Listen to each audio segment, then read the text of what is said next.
Good evening, one and all. It's Sunday. It's the very end of the week. It is time for us to be jumping in to some more good old Warframe. Or I suppose it will be good news right as soon as we grab Xaku Prime out of the foundry.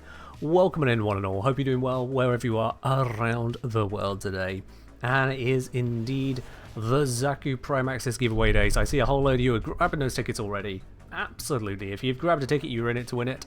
And Miralabe, thank you very much for the 5 gifted subs out to the community there. Going out to Antra7, to Ariatems, to Kayui, I want to say, to Zendar, and to Yoti Coyote. Miralabe, thank you very much for the gifted subs to kick off the stream. Much appreciated. And that is one very hot cup of tea, so I'll take a very tiny sip of it right now. One very tiny sip right now. But yes, indeed. Name of session and said couldn't be in the last few streams. Physiotherapy taking up a whole weekday. I can understand on that. I can understand. But welcome in. Hope you can relax for now at least. Wait for Xaku while she found some Martians in Terraria. Fair do, Snake Ray. Fair do, fair do. Welcome on in as well. Yes, indeed, it is time to mess around with Xaku Prime now. I've had them building, at least when I remember to set them building. I'm not going to wait, so sorry, it's only 50 plat. I have a little bit more. It's fine. Let's grab that now. What do I intend to do today? Level up Xaku Prime and get some absolutely brand spanking new fits onto that one to go alongside the original Xaku. That is the idea. That is the idea. Look at that shiny, shiny new frame. That is someone that means business. Broken and golden. Oh yes. Only 50 plat? 50 plat to rush it, yes. 50 plat to hit the rush. 3 levels? That's correct. I have been gifted a couple. Yep.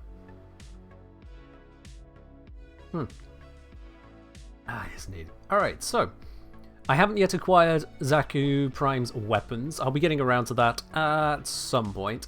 I'll be honest, it's not been highest on my priority. I've had a very chill weekend myself as well. It was necessary. But we do need to get this leveled up. Now, what I can do is I can use normal Xaku's original modding and try and translate that over. With the bits and pieces that were set up here. The problem is that I don't know what exactly these different builds were at this point. I didn't name them, and my memory is a little bit on the hazy side as to what these exactly are, and if I've screwed with them more since. Which ain't exactly ideal. Also, there's 3 former in Xaku here, which I do not have Xaku Prime. That's going to make transferring it all over a little bit more difficult as well. Let's see, the Prime has a DDV set of polarities. DDV, okay. And a dash on the aura slot there. And if I just have a quick look back at the original Xaku, I'm using DDV and an extra V over here. Okay, that's actually quite manageable. That is quite manageable. So let's try translating these builds over. The question is, which ones are even worth translating? Let's just grab the first 3. Copy over the best I can, so duplicate config to Xaku Prime. Now it's not going to fully work, because of course the lack of additional formula, lack of upgrades. Actually, even trying to do that right now, I haven't even put in the potato, so it's not going to work at all. Whoops. Yep, look at that, absolutely brokey. My bad. Let's upgrade that. And try again. My absolutely bad on that. It happens. So now let's override. It should at least send over the majority of the build, then I can figure out the rest from there. This one is using an X-list slot. I don't think I unlocked that on the Prime either. Whoops. What are we doing today? Aside from the giveaway, I am having a look at Xaku Prime. I'm getting that one all leveled up. Alright, so how broken have these copied over? Yep, missing a mod. Okay. Over here, missing just a bunch of mods. Apparently I had an aura form run Xaku normal. And this was all broken as well. Oh, that does not bode well. That is... okay. Gonna be a little bit of work to actually put that together. So let's see what I was missing from this one. Here's Skeleton. Yeah, so if the mods are in the same place, it's flow that's missing.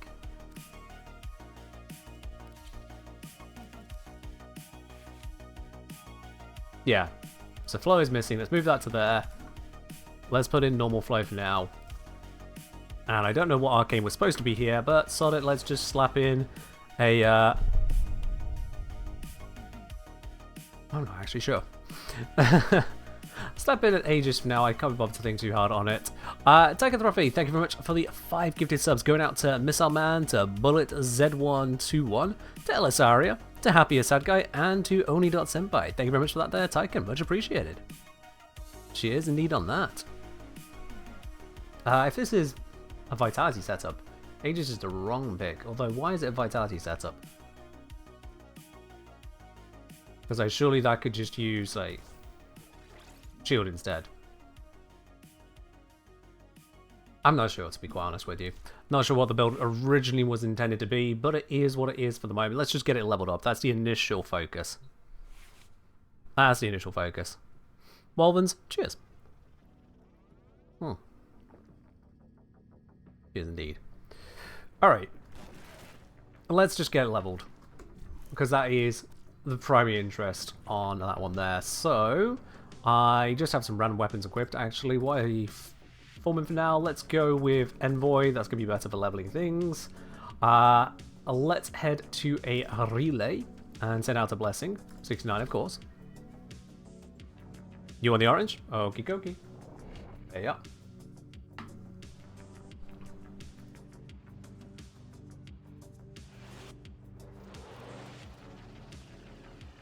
True Master's font. Because, of course, being Mastery 30 or above, we can go for an Affinity Blessing. Just going to make this quicker. I appear to have some inbox messages. A gift from Tychotrophy, a Vault Noble statue. Thank you very much for the mini down there, Tychon. Much appreciated. And from Mirrorlab, it is only 50 plat, they say.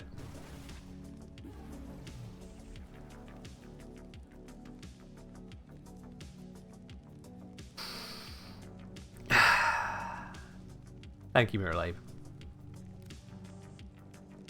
Thank you for the 50 plat relic pack. Yes. Oh dear. What's Envoy build and which progenitor? Progenitor is the toxin. So then I get automatic combined viral on both the made it a direct attack and on the radial. Actually no, the direct is because of grow rounds, but on the radial it's pure viral. So that's the setup there. Alright. Let's get some affinity on this real quick. We'll go public, we'll just find some peeps hanging out in Sanctuary Onslaught. Oh, I do not appear to have a companion equipped. Let's quickly fix that. There we go. Meter for the potential extra affinity. Where are people? There we go. I was beginning to wonder.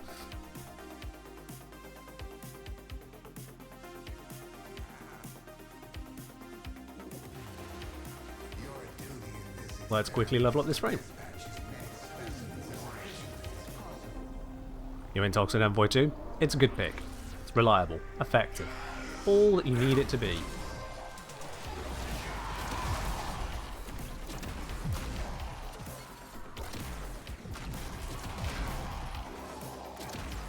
Okay, seems we've got a nuker on the team. That is very good news.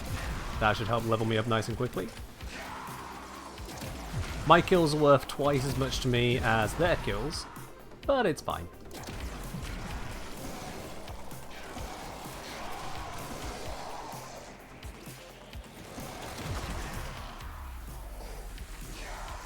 What Lightning Craft is that? The one I use? That's from the Zephyr Deluxe pack.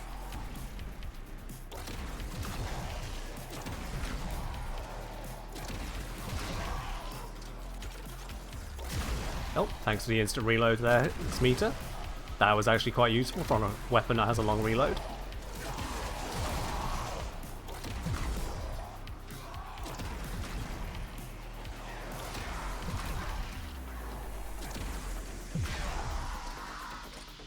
rapidly gaining the ranks here. I say rapidly, it's at rank 8, but it still feels rapid.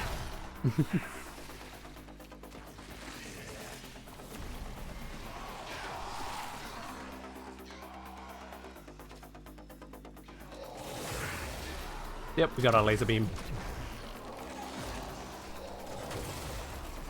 As long as I actually hit the laser beam, I can use that to get kills as well. But apparently I'm not hitting the laser beam. There we are. Did I end up getting full Xaku Prime? I've not finished on farming the weapons, no.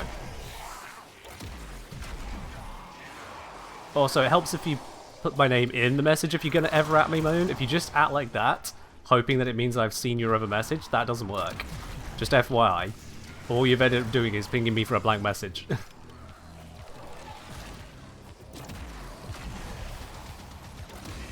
If you want your messages to be seen more than just typing a message, that's what the highlight message and tip or bit functions are there for. That works.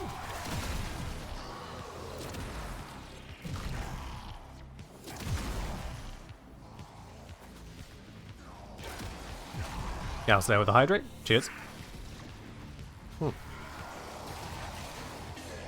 How are we doing here? Yep. Nowhere near as many kills as the Nuka. That's the way it should be. Let's keep going through.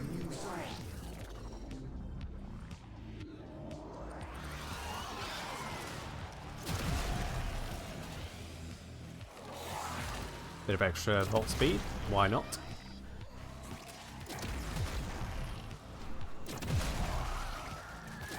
I'm out of affinity range there. Should not do that. I need to stay in range of Yo one. Alright. What do I say? If you use Accuse on enemies and buff them with Nourish, let Accuse run out, you can kill yourself or your teammate if you shoot at the enemy. Oh, that sounds problematic. Good to know, I guess. I presume, Miralabe, given that you've figured this out, you've submitted a bug report.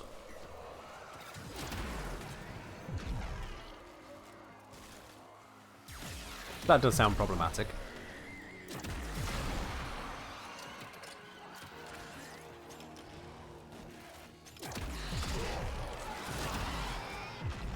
What are we doing? Rank 14.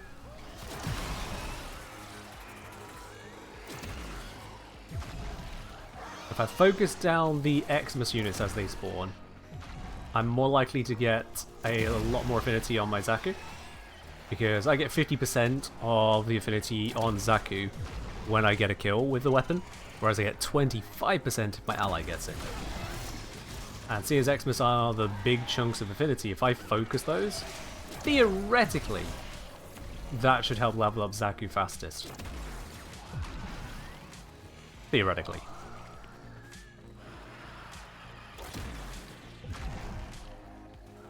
Orihara, thank you very much for the kind words. I'm glad the video has been so helpful to you. Welcome on to the Twitch stream as well. Hope you enjoy your stay here. And maybe even a chance at that Prime Access, absolutely. Xmas was just wanting to dodge all of my attacks, okay.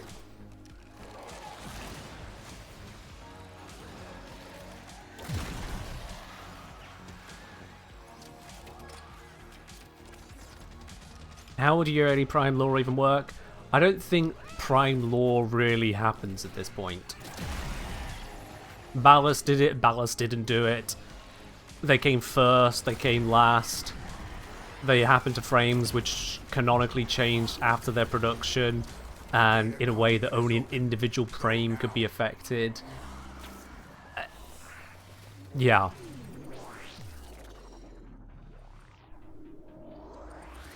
Yeah, it's just... The Prime lore is yes.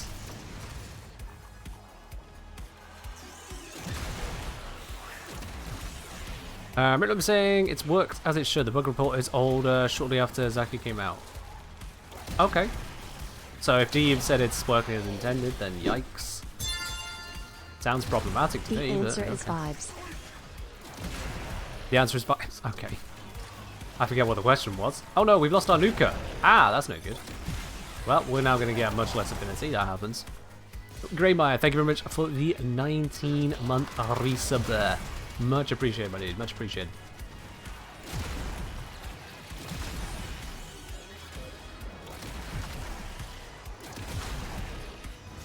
Xaku best PvP Warframe?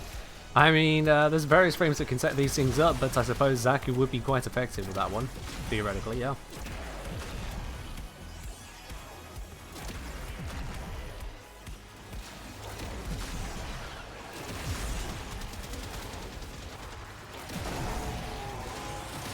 How are we doing? Rank 18.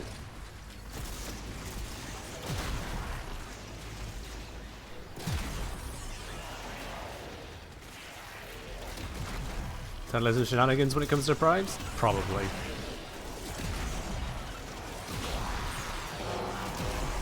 When it comes to the primes, there really is no consistent in-law answer.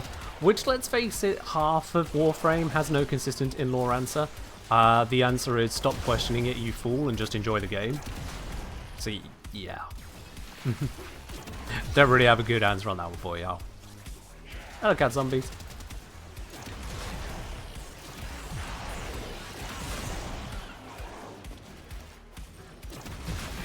The best way to go mad in this game, right after trying to figure out the mechanics around Varuna, is to try and figure out the lore. So much of it is buried, so much of it is hidden, some of it is contradictory, and some of it you just can't figure out.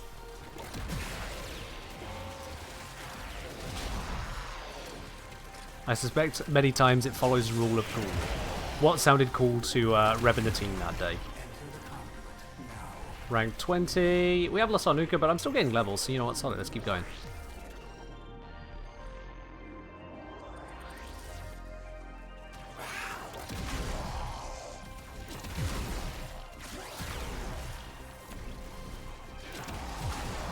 There shouldn't be a Revenant Prime? Yeah. At the very least, like, you can't claim there was lots of Revenants to be primed that we can all get copies of, because there was only ever one Revenant. The one Warden that went through the one process that turned the Warden into Revenant. There's only one. Those calculations with quantization. At least quantization can be calculated and answered. It's surprising when you discover it. You're like, what is even happening here? How, what, how? But it is fixed. Whereas the lore is yes. The lore is very much a case of yes, but, and sure, why not? If you think you fully understand it, no you don't.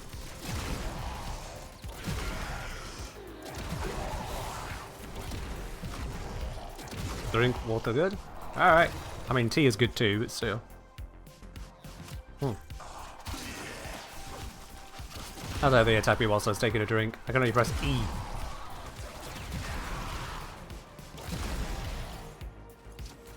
We'll reload.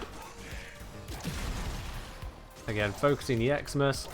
The highest potential affinity gains. Theoretically, at least. Groups are great, but Xmas is where it's really at.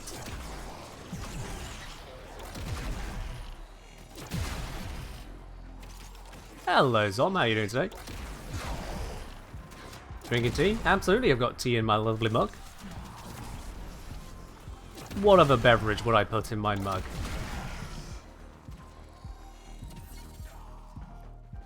What is Eternalism exactly? The general gist that I get of Eternalism is that all possibilities happen simultaneously and continuously in each their own.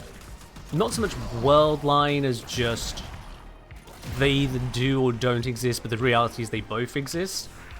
And those that are not privy to the nature of Eternalism only appear to experience one of these things at a time. But all things that can do. That is my very broad and probably flawed understanding of Eternalism.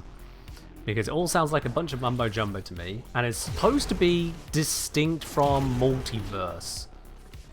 In that It's not multiple different actual realities, but instead one singular, multifaceted reality where you can choose which expression of that reality you experience, which I don't get how that's fundamentally different, aside from splitting grognard hairs. Yeah, I won't claim to fully understand it, because that would require the person who invented it to fully understand it. That's the way I see it. Schrodinger's cat? Sure. Yeah. Schrodinger's cat is both dead and alive until observed, but instead of observing it taking away the other possibilities, it's more Schrodinger's cat is both dead and alive. And if you change your perspective through void magic, you can see both of them. I guess. Will I continue uploading the solo Warframe on YouTube? Yes. Do you have any reason to believe I would not? Will there be a video on Xaku this week? I don't know about this week, because it is all about the time it takes to properly do the video. The next video up is going to be Dan. After that, it's probably going to be a Xaku video. Let's be real. Unless something really comes across my plate that needs covering first, it's going to be a Xaku video.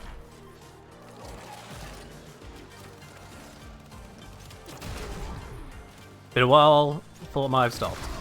You and I have a very different definition of been a while. We have very different definitions. You might be used to other YouTubers who only do Let's Plays and have maybe a editing team behind them so that they can just do 10 hours of gameplay, hand it over to someone else and let them make the video. I'm a one-man crew. It's just me, myself, and I. There is no editor, there's me. There is no thumbnail designer, there's me. There is no scripter, there is no tweeter, there is no audio editor, it's all me. Doesn't come off as rude, it comes off as blissfully unaware as to what goes into making a YouTube channel happen. Larger channels, much larger than myself, can handily afford to have editors handling all that process. I do not have any such luxury. How am I going to get platinum for Dan? For gear slots, just get them through Nightwave. So as I outlined in the rules, I can sell items, commodities for platinum at fair market prices. So commodities are things which are not unique, which means I can't sell Rivens, I can't sell Kuvaliches. Those are unique. But I can sell, say, copies of Rhine Rounds.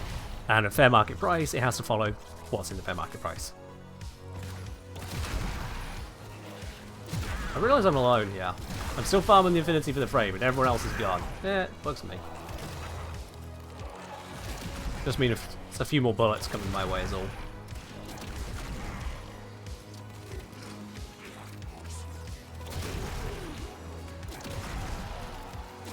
This is a pretty condensed map. At 28 at the moment, can I hit the 30? The ideal.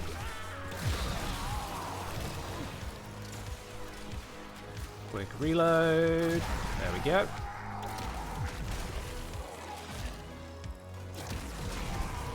Can I sell Veiled Rivens with Dan? Yes, Veiled Rivens are commodities. They are stackable, they are not unique. So long as I've not revealed the challenge on it, it is, for all intents and purposes, the same as absolutely every other Veiled Riven, and therefore is legitimate to sell. How many active presidents are in the lore? We don't have an answer to that. Once upon a time, I think the answer was as many as there are players. Now I think the answer is don't ask. If I'm quite honest about it. A lot of the quests seem to act like we are the Tenno, which doesn't do other Tenno far enough service for what they should be capable of. Where are the rest of them in the new war? Where are the rest of them in basically any other circumstance? Because either they are also doing tens, if not hundreds of thousands, millions even, of other quests of similar magnitude, or we are somehow just better than all of them by a grand margin. There's no way that makes sense. There's just no way that makes sense. So the answer really is, don't ask.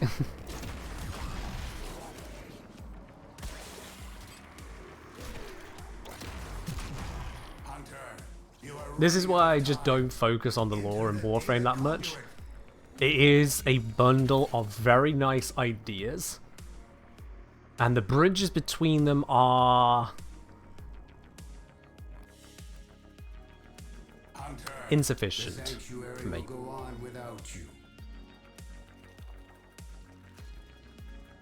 So I just don't focus on it. Hello, Ladybug. Welcome on in. How am I going to do the Railjack content through public dojo? Going to farm 15 to learn to build it in my own dojo. My understanding is you can interact with just the relays. You don't necessarily need your dojo for it, but anything that requires a dojo, I have to go get the dojo myself. That's just it. I can't rely on anything another player has done other than to obtain platinum via trading for commodities. Here's a nest for all those eggs. Ah, thank you, Kelton. Thank you for the polymer bundle decorations. And an egg? Of course. What other egg could it be? Thank you for the argon crystal decoration. You realize I have basically no idea what to do with these random decorations, right? Like, I keep up on ending up with things. It's to the point where they are in the walls. My orbiter is just filled. It's filled with stuff. Look at all of this. Yeah, there's walking space. That's because I don't want the game to completely scream in agony every time I load it. But like, I'm not a decorator. I don't do interior design. I do this. Dormy zone. Oh cool, so now I'm putting the decoration into a dormer zone where no one's ever going to see it. Ah, it's even better, isn't it? Thank you very much, Striker, for the 100 bits. AC Orbiter should be clean with the amount of Roombas. Yeah, we have got a few Roombas, haven't we? We have got a few Roombas. Each one of these representing another individual that donated $25 or more to the Quest to Conquer Cancer through this channel. That's quite a few of them. That is quite a few people right there. If you make a second account, can it join the same clan as you but not interact with your main account? No. If you have a second or more account in Warframe, all of your accounts cannot interact in any way whatsoever between each other. Zero interaction. Any amount of interaction on that kind, even being in the same clan, is in breach of TOS and is putting your accounts all at risk. So don't do it. What you should do is do more like Miralabe. Miralabe, thank you very much for the gifted sub over to Solomir directly. Much appreciated, Miralabe. Thank you for that. Oh. Cheers indeed. Cheers indeed. Okay. One thing I have noticed with the run through I've been doing so far with Dan, spoiler alert, Dan is all the way up to Jupiter, is that it's looking like I might not need a clan at all. I just might not need it. What is Kenergy, by the way? Good question. You'll have to ask the person who requested Kenergy be a badge, because the button does nothing. All it does is it uses your points and goes, you redeem Kenergy. It does nothing, but people wanted it. So there is a Kenergy button. Yeah. Yeah. Engineer was saying clans only necessary for specific weapons, so it's needed for weapons, it's needed for dragon keys, it's needed for Vault if you don't use them as starter, Zephyr, Banshee, Nezha, Wukong. So there's quite a bit locked back there. Quite a bit. But, I'll figure out what I can do with it. Joey Flint89, thank you very much for dropping your sub over here, up at tier 1. Welcome to the channel proper. Enjoy that lovely blue badge next to your name. Cheers indeed for that. Oh. And Polyarch and Extra Hydrate. Cheers indeed. Zephyr and Ezra good pickups, as is Wukong. Don't sleep on Wukong. I mean, in fact, Banshee's a very workable pickup as well. Arcwings, true, there's also Arcwings over there. Yep, so Arcwings, various Warframes, most of them pretty damn good. A variety of weapons, typically more expensive ones, but weapons all the same. And you need to get hold of the Dragon Keys there. So I'm going to have to get into clan stuff to really kit out. But it's not the end of the world if I don't have access to it. Locked Word and Arta without a clan? Yeah, unless you get an Arcwing for Platinum. Which is possible, yes. So I could farm the Platinum to get an Arcwing that way. For Dan. That is allowed under the rules of the challenge. I thought Kinergy was from the Barbie movie. Example, I'm just Ken, anywhere else I'd be a 10. Is it my destiny to live and die a life of blonde fragility? 1, I've not watched that film. 2, Kinergy is older than that film. 3, what? Thank you very much for the 100 bits though. But yeah. Imagine they work to reach Legendary 4 without a clan. I don't know that that's possible. I mean, yeah. You might be able to buy everything you need that would be otherwise clan from here. Might be able to. But yeah, that's going to be a lot of work. And not my plan. You can buy everything for Plat that gives mastery. Everything? I mean, other things which are physical items, so not counting obviously nodes and intrinsics. Can you get it all? I mean, there's also going to be the limited items that you can't get without trading or getting it when it comes around. Those you can't get, no. Like, there's going to be all kinds of Barracutia weapons, for example. Those you can only get from Barracutia or trading, and I can't buy things from other players on Dan, so no. Quest items? Well, just gameplay for quest items is fine. I noticed my keyboard is apparently low on power. Huh. Let's hope that lasts the stream.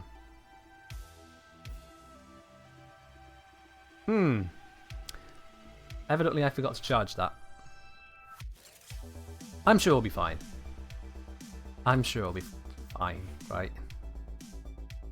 Wireless keyboard? Wireless keyboard, yeah. I didn't used to have a wireless keyboard, but my old keyboard had basically reached the end of its life a few months back, and so I've got this one.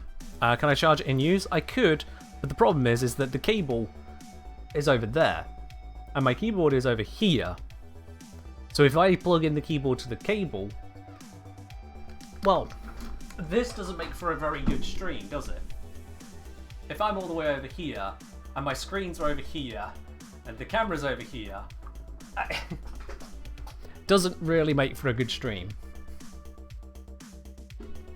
So, no, I can't really charge it while in use. Cable extension, I need to get a longer cable. Yeah, sure, yeah. Yeah, if I wanted to charge up the keyboard while on stream, which is not exactly a thing that's been an issue before, then yes, I need a longer cable. But sure. Is that the player's handbook in the background? Yeah, Dungeon Master's Guide, Player's Handbook, Monster Manual, and Volo's Guide to Monsters, all stacked up, with a DM screen on top of it, yes.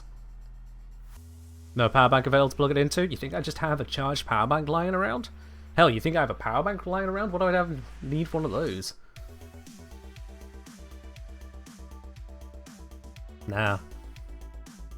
Nope, I just apparently did not remember to keep this topped up recently, so it should last the stream.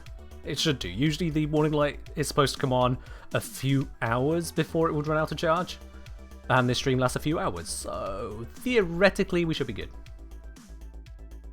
Why don't I have a power bank? Why would I need one? I keep my things charged enough that I don't need to recharge on the go.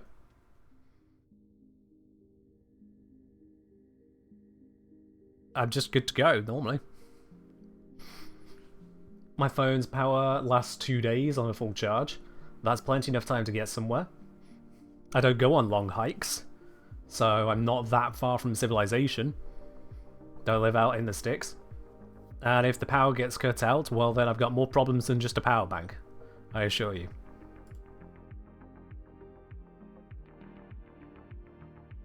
You have 3 power banks because your last job needed apps A3 your battery? Ah, see, yes, my job does not involve using my phone like that. But there we are. I just don't have need of a power bank at all. Alright, let's slap some polarization onto this. What we had on the original Xaku was another V former, so let's do that there. That should fit nicely, and then I'll just get around to fixing the other builds in a moment. From Patramain, I think that's how I say that. General melee modding question. When might someone use pressure point over other mods? No, some builds don't use it, not sure why.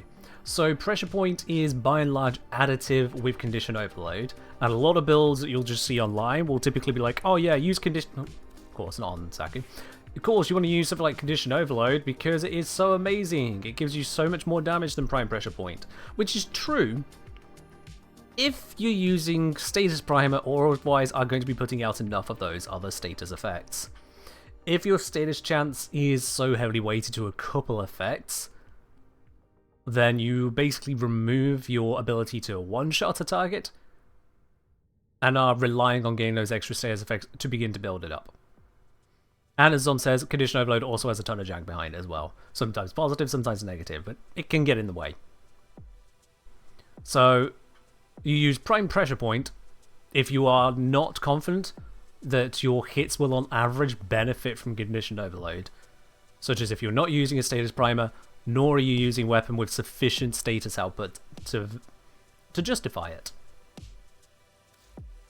But if you are using a sufficient amount, or you are using a status primer, then condition overload is stronger, and the choice of whether or not to use a status primer mostly comes down to the amount of effort you want to put in.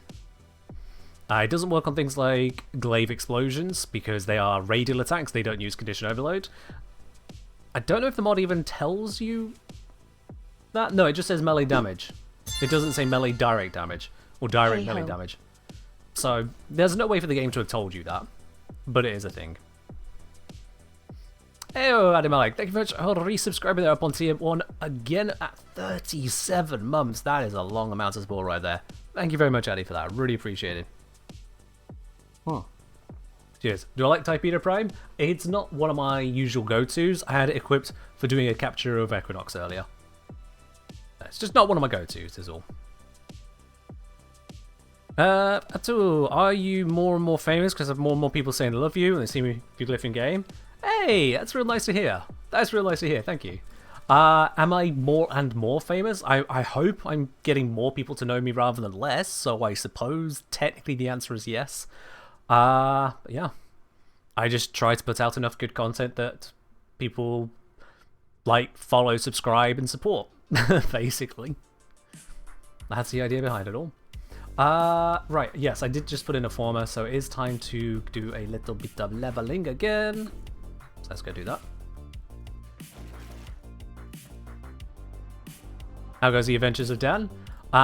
Very curiously, Dan has discovered Jupiter and also discovered a change D made. They talked about a change that was added to the game, and for the first time Dan's actually seen that change. But you'll find the more detail in the video I intend to have out in the early part of next week. If I say, Dan is making moves, and a little bit confused the moves D has made as well. Do I prefer Prime Xaku or Deluxe Xaku for the appearance? I have not yet made a decision on that. Oh, okay, I have warped in to warp in.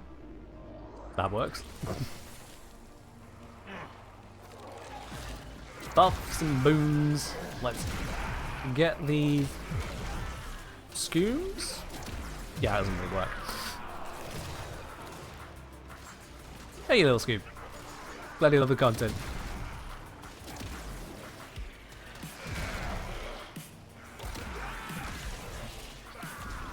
Did they buff Xaku's assets for the Prime? I mean, Primes always get some kind of cosmetic buff, let's be real. The Void Plastic Surgeon is making an absolute mint every few months.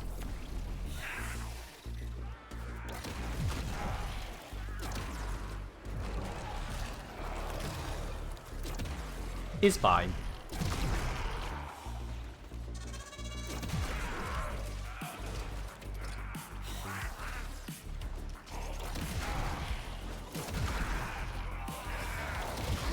Wisp had a good buff.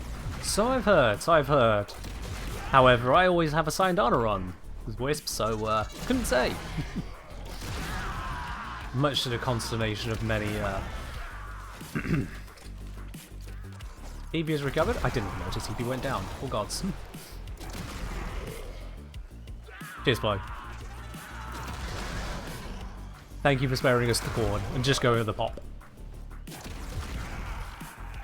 That just put a really disgusting mental image for me of a can of Coca-Cola with sweet corn in it.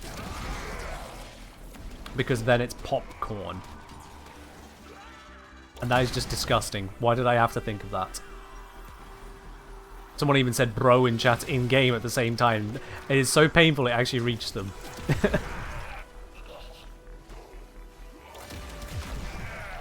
Yes. Bro, you make video on YouTube. I make videos plural. Any specific Coda weapons I'm looking forward to, if any? I will just wait for them to release, quite frankly. See what they're good for then. Sorry, Tiger, but thank you for the 100 bits. You should try it at some point. Wolverines, you absolutely should not. Please do not make corn pop. Please no. Can you go green? We absolutely can go green. Boop. There we are.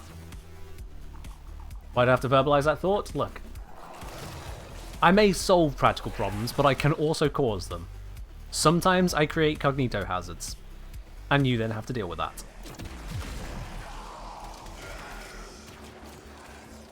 This is a mature rated stream, so you may deal with sensitive or mature topics, which may not be suitable for less developed ears. If you would like to keep these kinds of concepts away from your children, just don't let them watch this kind of stream.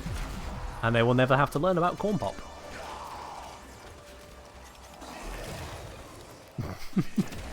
That is my entire justification right now.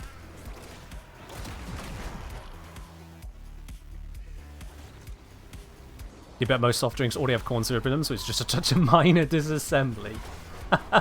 Yes, this deconstructed cola. Can't wait for that to be on the next Great British Bake Off. A deconstructed cola. Oh, is it Xaku that's broken or us? I can't tell at this point. Are you trying to enter? Enter is the same as ticket, so they are synonymous. They do the exact same thing. Man, that guy was really swinging in the air in front of me. I absolutely demolished those oxygen molecules.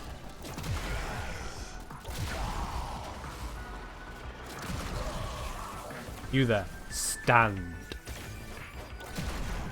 Back to it.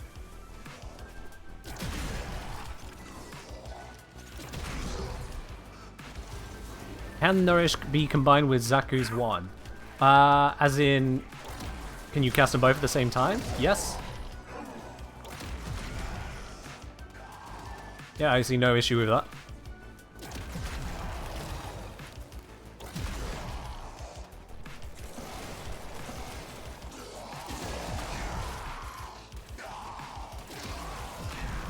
There's a lot of glitchiness with these enemies. Not sure what they're doing today. Hello, new player here. Hello, welcome on in. I am not a new player. Rank 20, plenty more to go. I'm actually glad to get off this tile, not a fan of it. Do I think Xaku's kit is too good to slot a helmet ability in, or would you replace Xaku's ability? Which one would it be?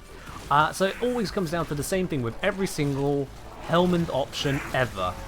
What problem are you trying to solve? When you figure out what problem you're trying to solve, you'll then know precisely which helmet options you have to pick from. And if you don't have a problem you're trying to solve, you shouldn't be using the helmet system. So in which mission do you find that Xaku is lacking? What objective are they struggling on? That's the thing you need to switch for.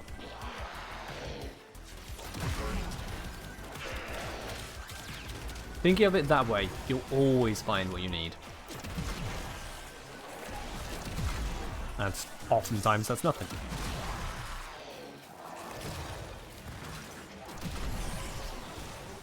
From Shezbot, there's a corn-based drink from Philippines which is apparently very enjoyable despite being chunky. Imagine that's what a popcorn would be. Chunky and drinks just does not sit right with me. Maybe it's the thought of having chunky tea that really sends me over the edge of hating the idea, but just chunky drinks in general. You know what, I'm just going to pass on that entire concept, thanks. If it's chunky, it better be a soup or a stew. At a push, I might accept a fresh smoothie, but it's in the name, it's supposed to be smooth. A chunky drink? You're just not getting invited back to the barbecue. Does boba count as chunky drinks, and how do you feel about it? I've never actually had boba tea. Or is it boba tea? I can't ever tell. People have pronounced both, so at this point I don't think anyone actually knows.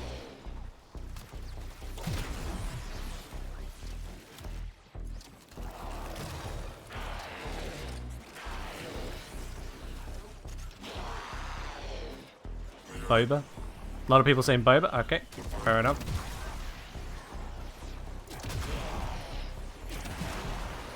Bubble tea's awesome, I should try it. I think that's probably why some people call it boba tea. Because bubble tea could just be a misunderstanding. Oh, come on, I'm at 29. Can I get to 30 without going through? Can I please? Please, please, please, please, please, please, please, please, please, please, please. Don't make me do another round. Don't make me do another round, please. Yes! Okay, we're good. Hunter, you are running out of time. Enter the Yes. data conduit.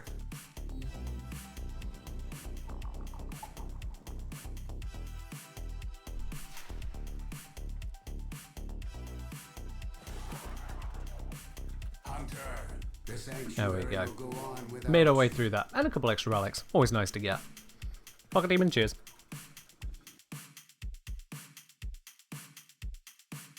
That US is something? That what? Sorry. Not sure what you're saying with that one.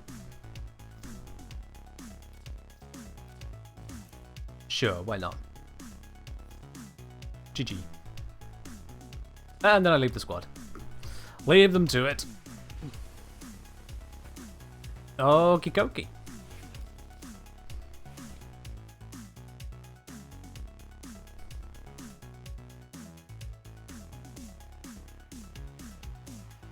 Yes, is something. Okay. Good game or good grind? Bit of both. Bit of both. Okay, next thing I need to install is an Aura Former. There we go. And now let's level up again. And then we'll have all the same polarities we had on the original Xaku. Which is good. Let's get that affinity real quick.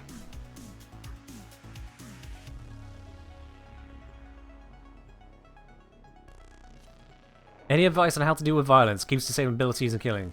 Back up from violence. Violence loves to melee. So backpedal. If you're out of range, you can also just prevent the ability nullification happening, but that is quite a distance. You can also kill violence before they cast silence, or use silence yourself to stop them casting their own silence. That is an option. The primary thing is back up. 8? What's the 8? Sorry. Don't almost forget shards? Ah yes, I'll have to double check what shards I want to use. Of course.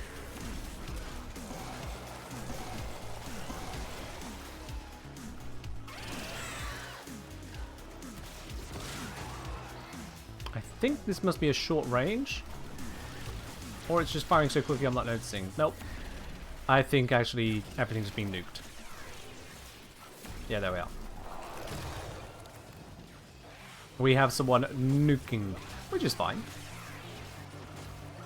It just makes it a little bit harder for me to find something to shoot myself. Yep. You know what? I'm just going to stand. Whoever it is with that thermal sunder, they are living their best life. Yep. They are living their best life.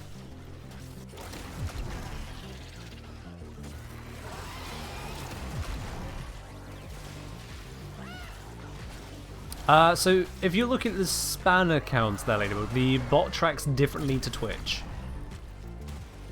Because Twitch uses the Twitch channel points, but the bot tracks its own point counts, which uses an entirely different process. So I wouldn't think about that.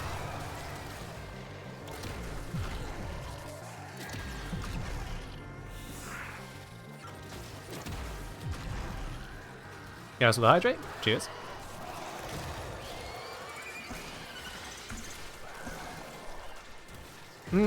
All those 10 envoys.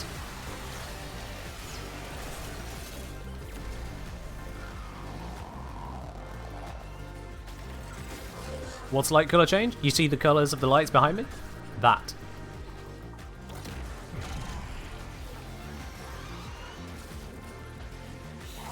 So yeah, I should probably close off those previous requests because those are done.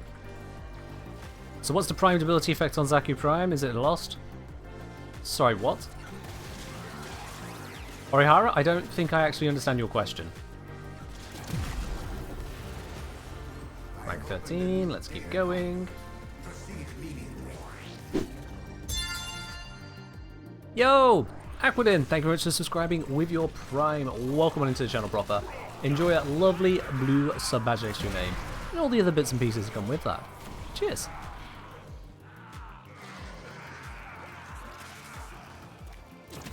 Ellie, I think they did just use the hydrate. You're telling someone to use the hydrate to use the hydrate after they acknowledge that they made me hydrate.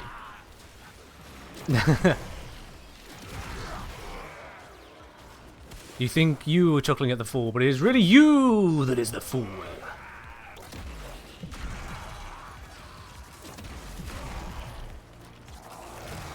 Is what it is. And Engineer 1 with 1 as well. Cheers. Bot Box, you got your postcard. Awesome. Very, very good show. Thank you again for supporting to make that happen. How do you subscribe through Prime? Twitch Prime should give you that link.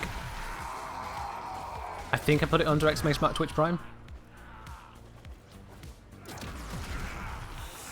Evidently I did not, because the bot has not responded to it. Bollocks.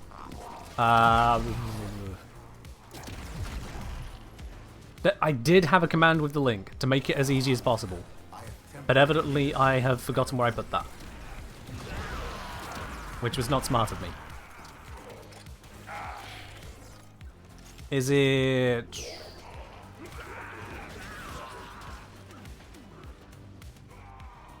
Is it just... subscribe and... is it...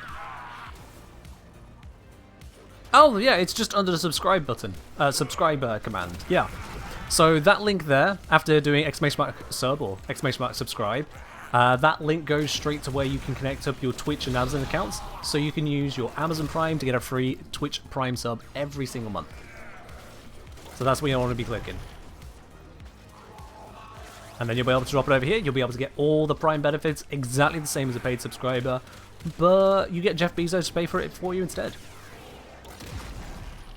And isn't it nice to get a billionaire to pay for your subscription? Let's face it, they can afford it.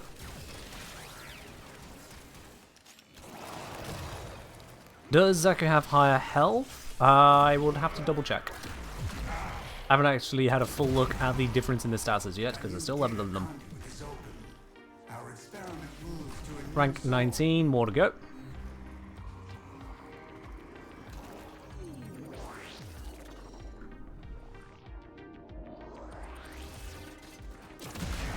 So, to the person who just sent me a message going, messaging in case I win, that's not how you claim a giveaway if you win. That's not how it works. Because not only are you trying to claim before the draws even happened, you haven't even sent me the details I'd be asking for in the first place. That's not how it works. It says no. Everybody who wishes to enter the giveaway, you grab yourself a ticket. The winner will be announced at the end of stream and also over on Discord. You'll receive a Twitch DM, as long as your Twitch DMs are open, with the details of how to claim, and you'll have 24 hours to claim it. That's how it works.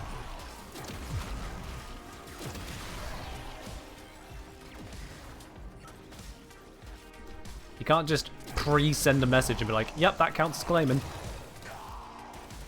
No.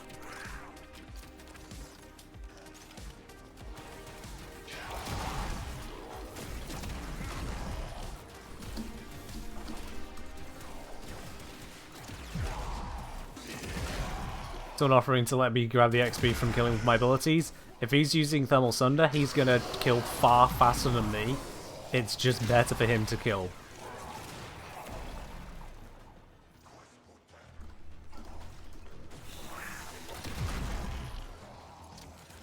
Most considerate ESO player. Trying to optimize the affinity so we both get the levels up we need. That's nice. But also putting in more effort than is absolutely necessary. Just blap stuff. This is the just blap stuff arena. How do you see whether you get Twitch DMs or not? Exclamation mark Twitch DM. I made it even simpler on that as well. Exclamation mark Twitch DM. Oops, I pissed off Samaris with my 2.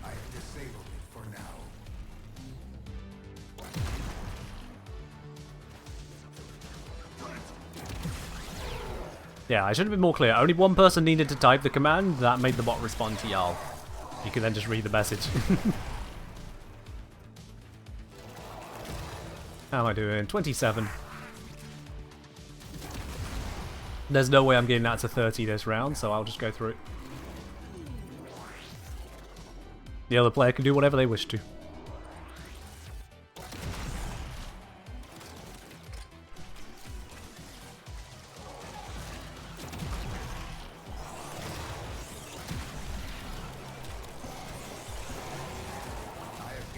Oops. Again, pissed off Samaris. It happens.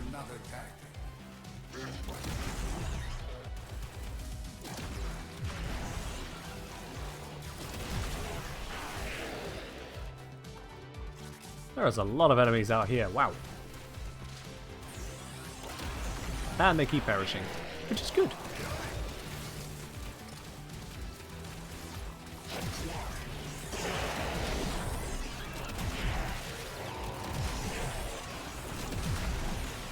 Let's see. Max rank. Oh, wow. That was quicker than I expected, actually. Not sure why that suddenly shot up so much.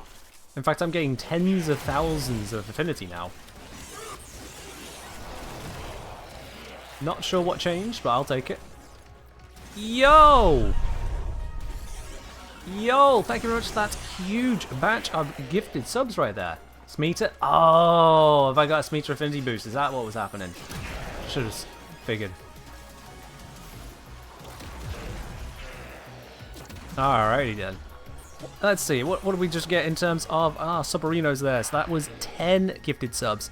Going out to Ironman420, to Stinky Skills, to Anya, to Boss Meatball, to Aura Raylol.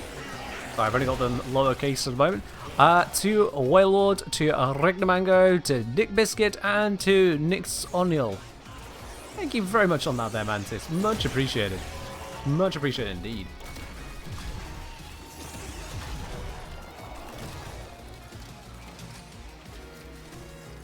That is absolutely huge.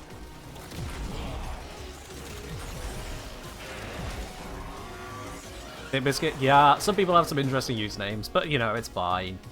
If they want to be known by Dick rather than Richard Biscuit, if Richard Biscuit was their father's name, and they just want to be, you know, Dick Biscuit, fair enough. That's fine.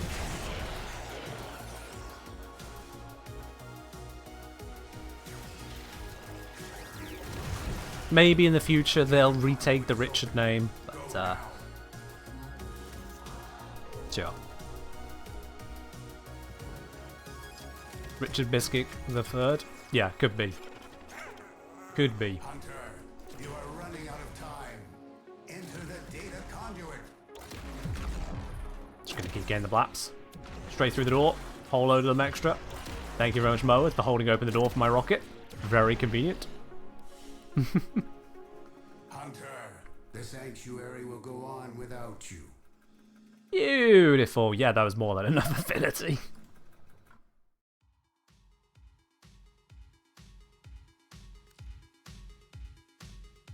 Okay. And I have another message. Let's drop that squad first and see what's going on here. Guns! Ah, I have obtained weapon slots. Thank you very much there, Wibbly Wobbly Crasher. Much appreciated.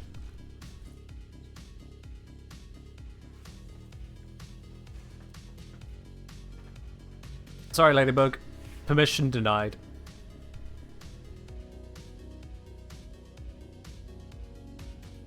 Okay then.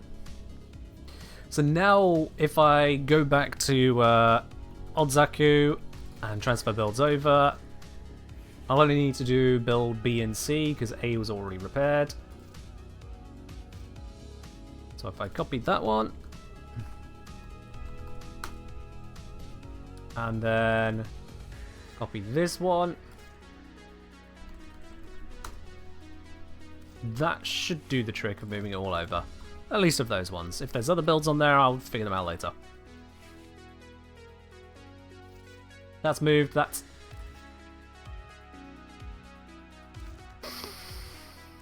I forgot about that. I forgot about that. Love them ads? Hey, there's an easy way to fix it. If you don't want to experience ads, you can happily hit that subscribe button, supporting the channel, and removing the ads for the entire month for you. Easy peasy option. Otherwise, that's a ticket to entry.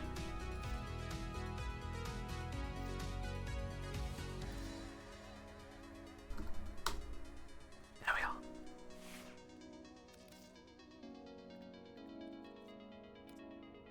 Now that should be done. Oop. Now that should be done.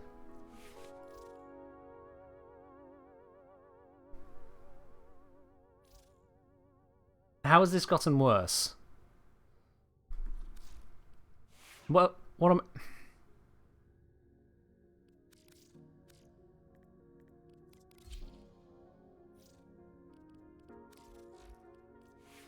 Want ping on the lights? Sure. There we are. Okay, what's going on here? What is going on? So we got Augur Message has fallen off and Flow. Augur Message and Flow. Assuming they're in the right positions. It should have figured out the position switch around, but I guess not. So that can go there, and then Message fits this one, and then we go to this one, where that fits there, and then this goes into here, which is how it was set up before. There we go. Just be that. Did I do any diction classes or courses? I did not, no. I did not. This is just how I speak. I did used to work in a call center, and prior to that I used to work in retail, where you need to be able to communicate effectively to pretty much anyone. But aside from that, no courses.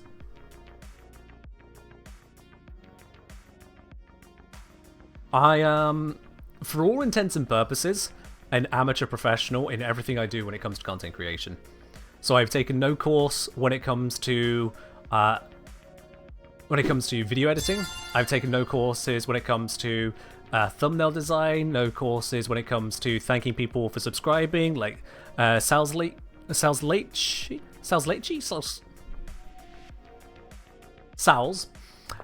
you very much for subscribing with your Prime once again there, up onto 2 months with that lovely bronze badge next to your name. Cheers for that. But yeah, no such classes on that. I've watched the occasional YouTube guide here or there to give me some pointers and tips on what I'm doing, and then that is really it. Leiche is German for corpse. Oh. Oh, okay, yeah. We'll just stick with the Sals then, unless Sals is German for something even worse. Yeah, let's just stick with Sals. Sals is salt. Salty corpse. Is that what we got? A salty corpse. So you're pissed off Xaku, I guess.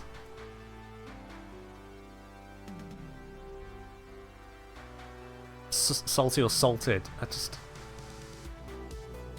Yeah, let's go back to the corn pop. That was less horrifying. TARDIS crashes. Cheers. It's pronounced Zaltz. Oh, sorry, my bad. Zaltz. Sure. Sounds like a League of Legends player. Ooh, okay. Swinging with that one. Right, so, returning back to Xaku for a moment. This was the build that I had on the original slot.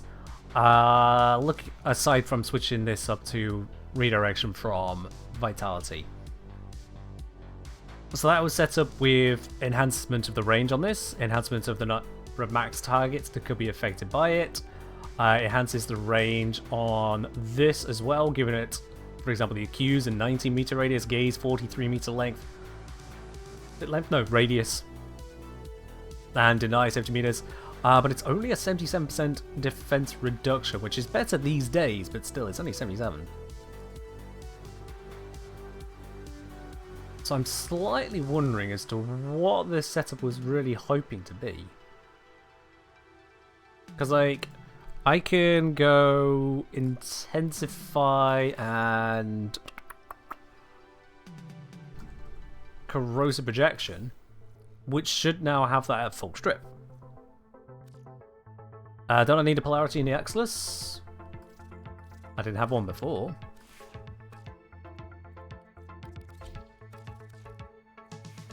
Nope, didn't have one before. Also, whilst we're at it, I wanted to check the change in stats. Everything. Okay, wow. Well, except for health. Everything but health. Xaku Prime has slightly more shields, slightly more armor, slightly more energy, and 0.5 point increase to the sprint speed. Sure. Can I see what my top 3 Wisp melees? We don't mind, sorry the inconvenience. I don't really have 3 melees specifically for Wisp. No.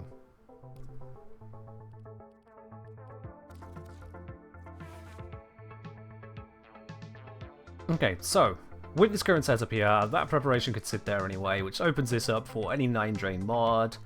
I don't even know why the preparation wasn't up there, to be honest with you.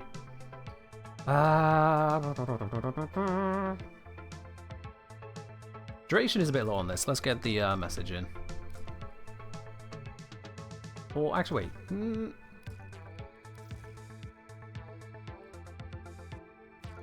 I mean, I could just put in normal continuity, which I can later increase to prime continuity if I feel like it. Everything got buffed except your problem. Ah. Thanks, Cleed. Glad you appreciate them.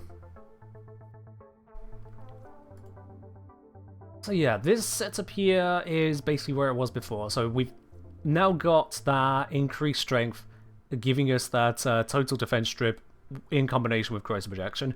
Oh, only be 92% on the shield strip. I think the defense strip is both armor and shields, but that's plenty good enough.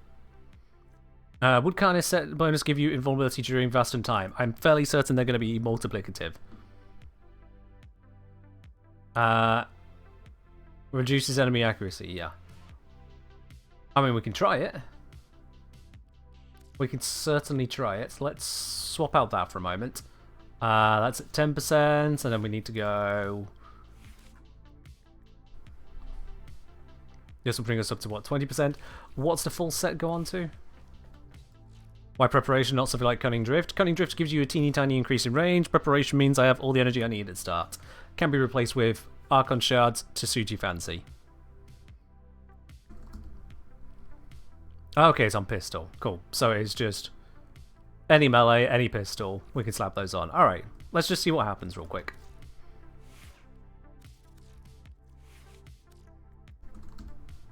So, Carnage Mandible, killing enemy with heavy attack.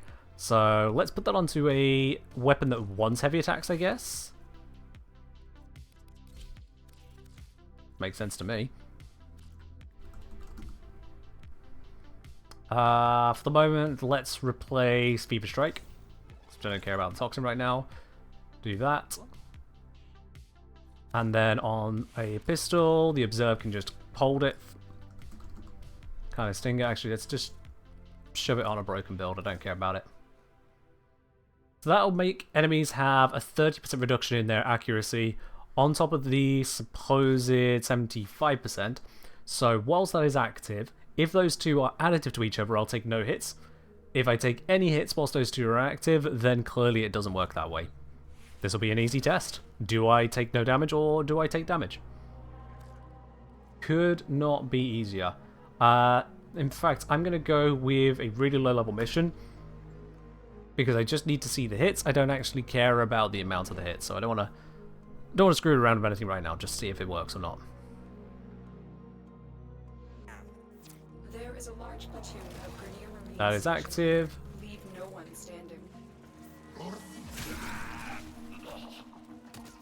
Just verifying. I didn't. There it is. There's the galvanize. Oh, sorry, there's the Carnage effect. Shoot at me. Motherfucker just didn't shoot. Bro, you've got a gun. Don't just point at the skeleton. Fire.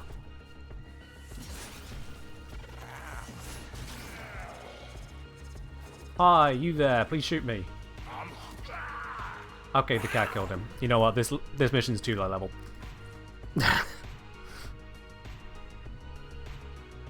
It's too low level. They either die to the cat running past them, or they just don't know how to pull a trigger. I'm like Cavord effectors, that's what I did. Too spooky? Probably. Let's go here.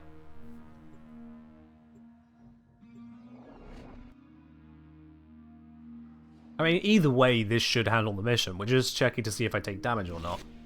These foes deserve your respect. Honor them with quick Up, keep, deaths. boop. There we are. With your victory. I won't activate my wand just yet, so I don't accidentally put any void bubbles on, guys. Shut down all systems. That'd be bad. I'm sending life support capsules your way. Okay, effect is active. Start shooting at me.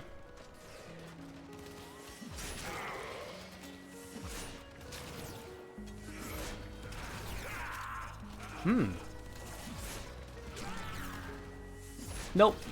I'm taking... Oh, wait. Ability ran out. God damn it. I've got a short duration on this at the moment. Keep an eye on that.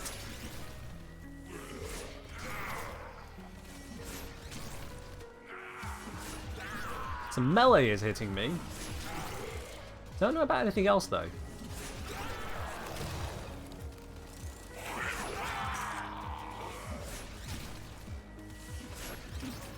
I do seem to be taking nothing. I got hit with a slash block. Was that from a gunshot? Maybe I spoke too soon.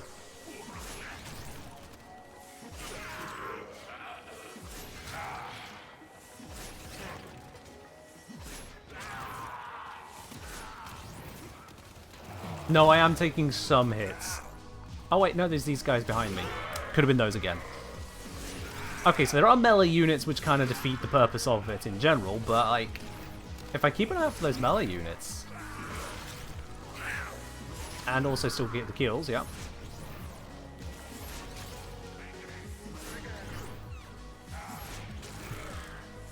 I'm trying to account for sneaky butchers, which is a new phrase to me.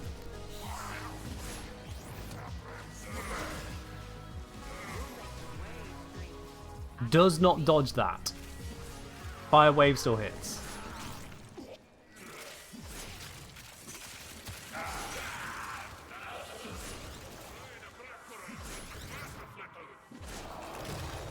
But yeah, I do seem to be actually immune.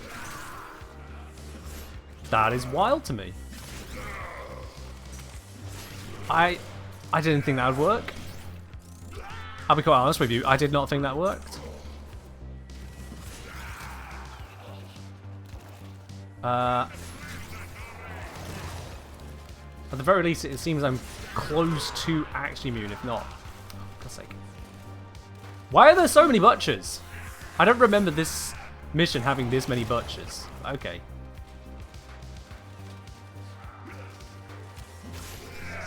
Fuck off.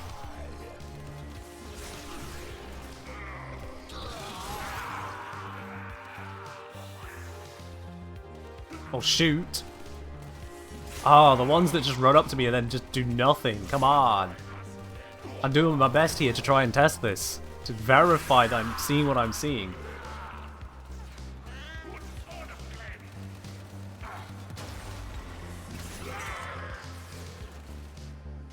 Alright. Butcher. Oh. Get the cat up. God damn it. I'd test in the simulacrum, but I need constant kills to activate the effect, which is not ideal for testing against him. I currently don't have the effect active. There we go. Get rid of angst, because angst is a problem.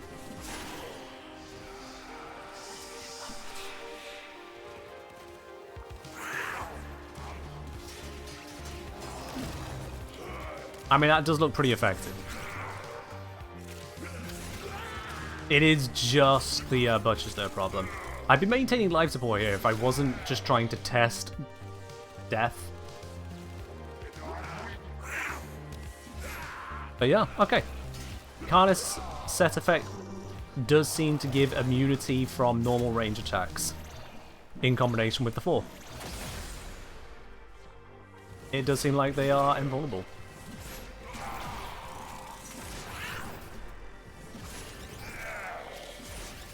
Could this work with the melee part of the Karna set effect on the Helios melee?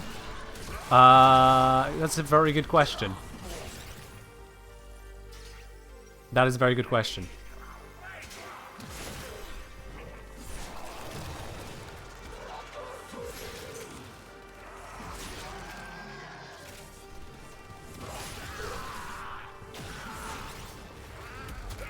Feels like this would be more effective in a corpus mission. That's a fair point. They do tend to have less in the way of melee units, don't they? Alright, we'll wrap this one up. Have a look there. Hydrate. In the middle of a mission! Oh. My evasion is based on constant kills. Don't make me drink in the middle of a mission. What kind of monster are you? Now my cat's dead again. Alright, let's get out of here.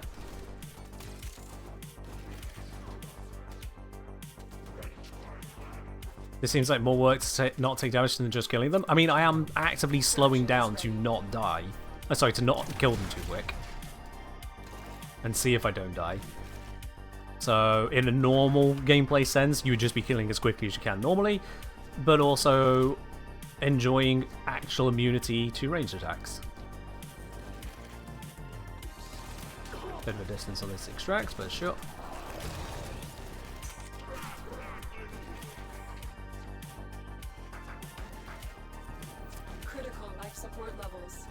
There we are. Another hydrate. Cheers.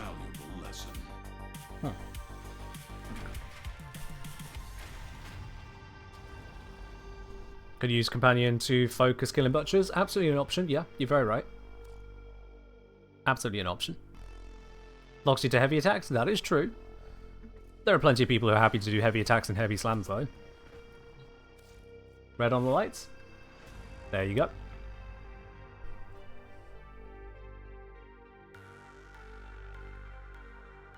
Is there a different effect if it's enemies with continuous fire? Hey, whoa, I've only just seen the effect. Give me a sec. Right, I don't think I need to make any changes to the actual setup. We could just try it against the corpus. We could switch out the companion to have that near kill effect, like so.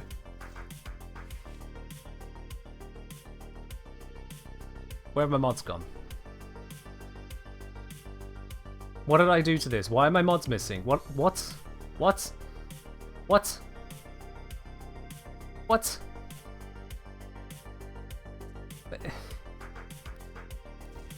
Why I do this? Why?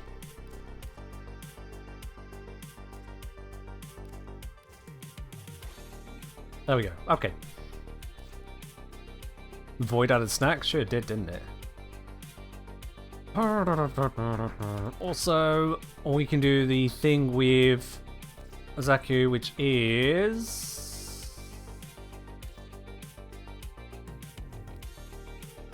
we can make it where Xaku's constantly in skeletal form, or constantly in corporeal form. Well, ain't that nice? Ain't that nice? Also, I'll be quite honest, I actually really like this design just as is. I know some people are like, oh no, it's default, you gotta start doing something with it. I'm like, sure, yeah, I could just have a different color expression, but I just like this. This looks nice.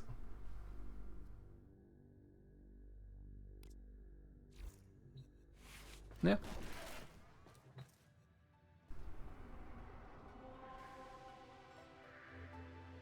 Okay, let's go over this way. Let's go with Palos. There it is. Oh, the new frames defaults go hard? Some of them really do. Especially on primes. These are worthy foes. Underestimate them at your peril. Get triggered. Activate these, and off we go. They're trying to choke you out. Hold on. They're trying to choke out a skeleton. Not the smartest bunch, these Corpus. So let's see, do I drop below 1038 shields? Or 1078? I mean, if I keep killing everything before I can even have the test, might prove a little bit more difficult.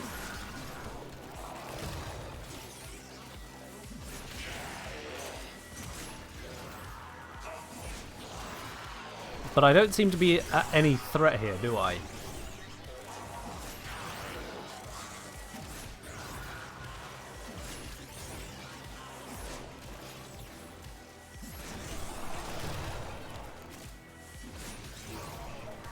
Okay, let's switch this up now to attacking with the rockets and see if I start taking damage.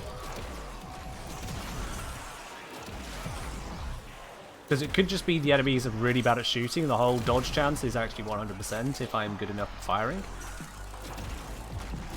Let's see how long it takes me. Ah, finding some damage. Oh wait, 4's off. Keep the 4 on, then test.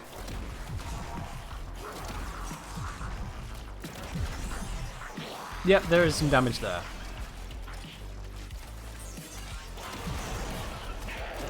Some damage there. Okay. Maintain the 4. Back to meleeing.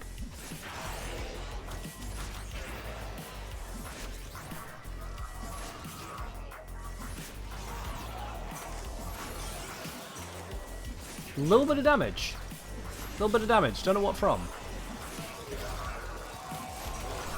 Something got through. Spawn rate looks low.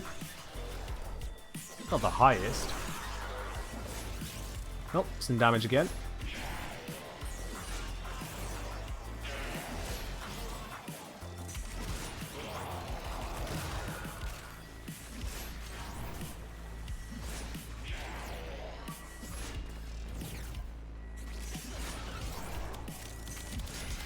Then you have to remain stationary? What says you have to remain stationary? If I might run into enemy fire? I suppose if they aim so badly. Depends on the mechanics as to how exactly it works, I guess.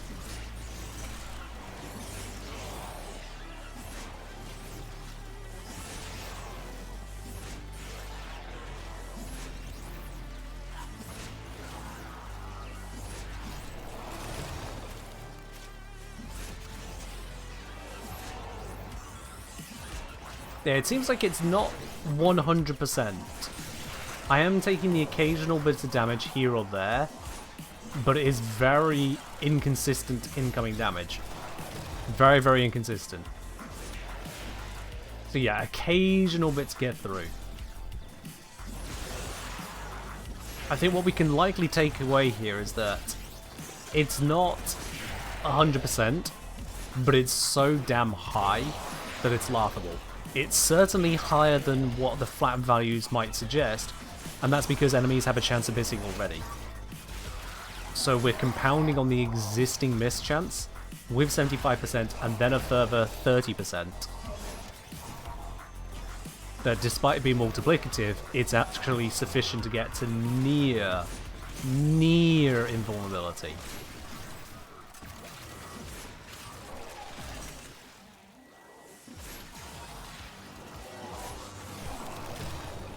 And then you throw in shield gating, and basically we are invulnerable to something that isn't toxin.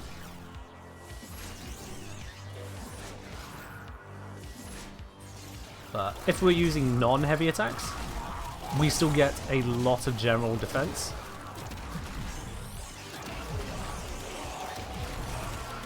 As you can see here, I'm not exactly struggling with my shields. Does enemy accuracy rise with their levels? Yes. It has a cap on it. It used to not have a cap. But they do get more accurate at higher levels, yes. Back in my day, it reached 100% with 0 reaction time. You could go invisible as Loki, and the moment it ran out, you would instantly die. We also had no shield gating then, you young whippersnappers don't know how good you have it. Pretty much, that's how it was back then. It genuinely was awful if you wanted to survive into higher level missions with invisibility. When you need it, extraction is ready. Yeah, so the card set does seem to be giving us that extra resistance from incoming enemy fire. Doesn't seem to have an effect against melee, and all of it still has enough of a link, so whether it's additive or non-additive, or if it's a matter of you moving around falls into the shot, something is causing it to be imperfect. Oh, we got this guy. Let's see how many glaive hits it takes to get to the center of this Tootsie Pop. 4 hits. 5 hits. Oh, 5 hits did it. 5 hits got to the center. Hi, Malice. That should do it. Bye, Malice. Hey, Kaiser Aphelion. Thank you very much for... Or is that Aphelion? That's Aphelion, isn't it? I never quite remember how to pronounce the name of these things. Kaiser Aphelion, thank you very much for subscribing with your Prime. Welcome into the channel proper, and enjoy your lovely blue sub badge and all the other bits and pieces that comes with.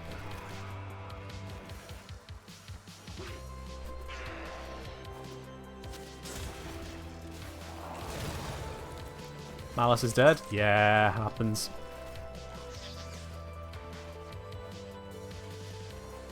It happens, with surprising regularity, to be honest. Very good.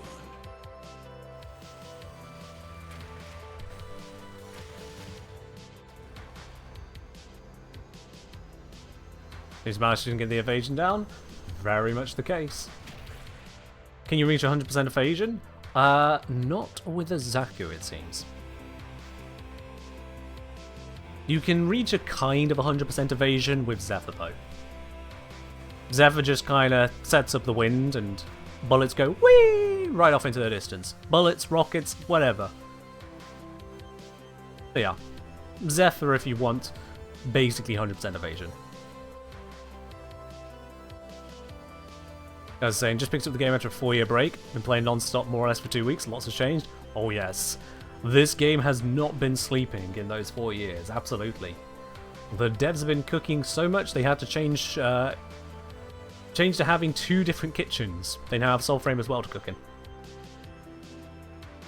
Is it multiplicative? It looks like it is. Now, I'm going to specify looks like. As much as I took damage there was the very salient point someone made, and that is I can be moving into shots. So a shot could be made where the enemy accuracy is reduced to 0, they can't hit me with their aimed shot, but if they fire to miss, and then I step into that shot by pure chance, I will, by all theory, take the hit. It's unlike, say, Baruch, where it's Baruch going, nope, if the shot would hit me, it passes through. Xaku appears to be more of a, hey, your shot, you just can't put it on target. So it seems, for all intents and purposes, the dodge chance and the evasion is not 100%. It may actually reach 100%, but then player activity ruins that. It's hard to really call it. It is actually hard to call. But mostly, I won't worry too much about it. Kite's asking, how often do I upload the Zero to Hero series? How I found you? So I intend to do the Zero to Hero videos between my guides, more or less, because a significant chunk of this channel don't want the Zero to Hero guides or don't care for them. They just want the actual gameplay guides. And then the significant chunk of people want the next episode out of Dan. So I'm keeping the balance. In terms of how regular that is, then, I aim to get out at least a video a week, which means it can be up to 2 weeks between Dan videos, unfortunately. The consequence of it being a single-man operation. I'll try to keep it more regular than that, but it sometimes can be up to 2 weeks between them is all. Wasn't there a set bonus of evasion? Hey, welcome to the very start of the conversation again. That'll be the Carnage set. Enemy accuracy reduced. Yeah. Does Sly's devolution accuracy debuff work with Xaku as well? I guess. Like I say, I've not seen anything that would suggest total immunity. I don't think there is anything that will give you outright immunity in terms of evasion. At best, it'll make it where enemies are so inaccurate that the damage you'll take is when you accidentally step into the shot. Or if a stray shot was fired at your companion and missed and then hits you. That can happen. That can happen. Just check if it's active. Go simulacrum proggle buffs and not move. Yeah, it's a 5-second thing, which is going to make that painful, but we can see what we can get out of it. We can try. Let's defang my companion so it doesn't murder all the enemies in the test, because that would be bad. That would indeed be bad.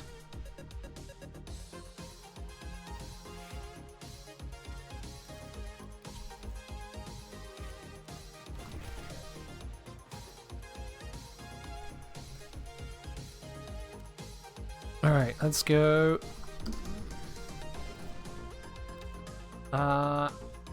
June Elite Crewman.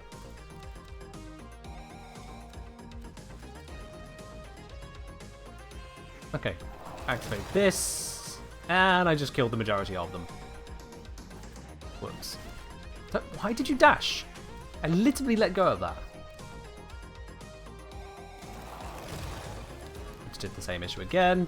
I need a higher duration. Okay.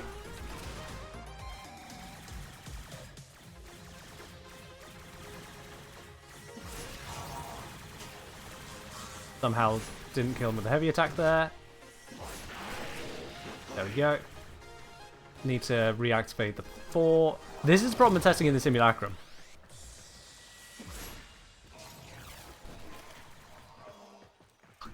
Now I'm just stuck under that.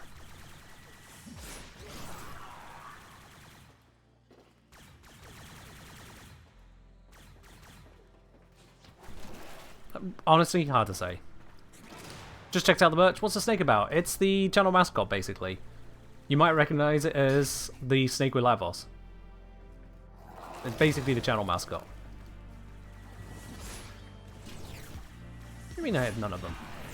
There we are.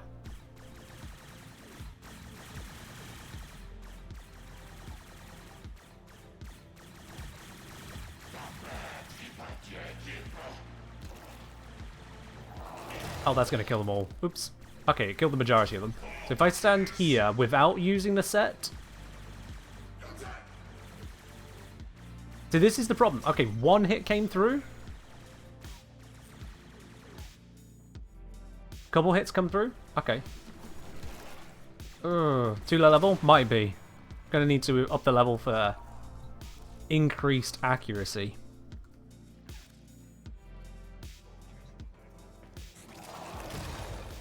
I remember, Ellie. I know how this game works.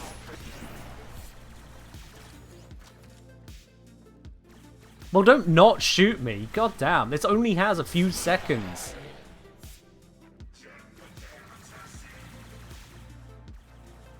This is genuinely getting annoying to try and test. They keep just not shooting like absolute lemons. And it's only a 5 or 6... Yeah, it's a 6-second ability. Ah!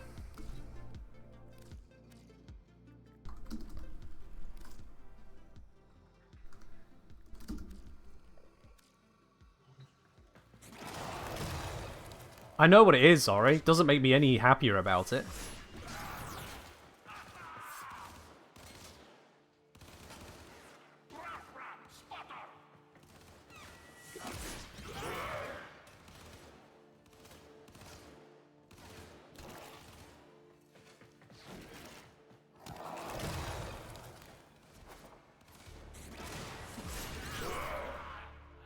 Fuck, killed them all. It looks so close to full. Can I invite someone to Simulacrum to constantly respawn enemies for me? They would need to be in control of it, but sure, technically an option. I'm just going to increase the level of these massively. Take it to 60.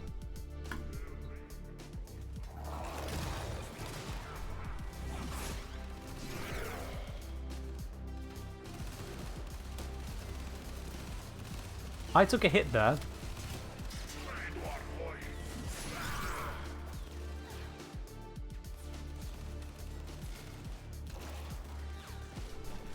Bits are running out, get some distance, recast, still hit some of them, trying not to.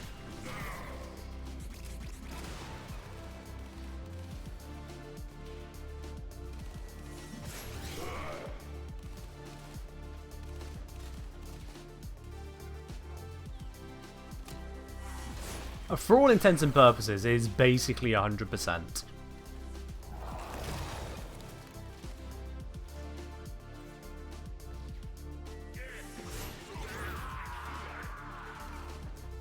For all intents and purposes.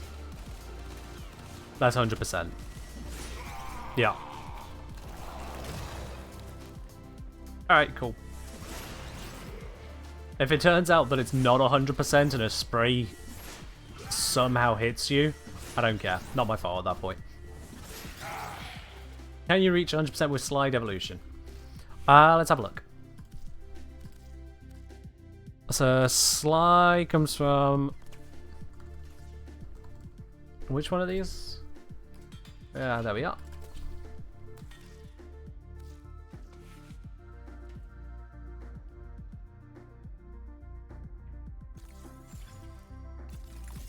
Devolves into its larval form when downed. Your kills reduce enemy accuracy against Warframes by 20% for 8 seconds. Cool. Let's take something else off for now.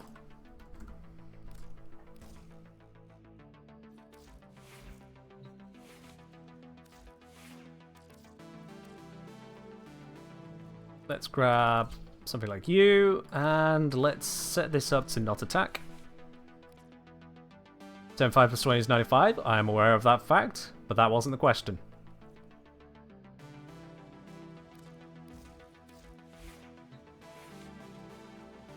Does Xaku Prime not lose the armor on Vassal Time? It's neither that nor Simulacrum Bug. It's an option in your settings for your appearance. Both Xaku and Xaku Prime can do this. You go to your attachments, you go to your auxiliary, and you choose corporeal. You will always be in your corporeal form.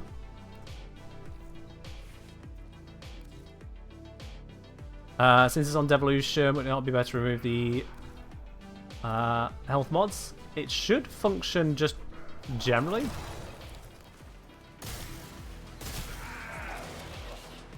Well, I understood. I mean, if it only works whilst it's down, then that makes it just a pile of shit, to be quite honest.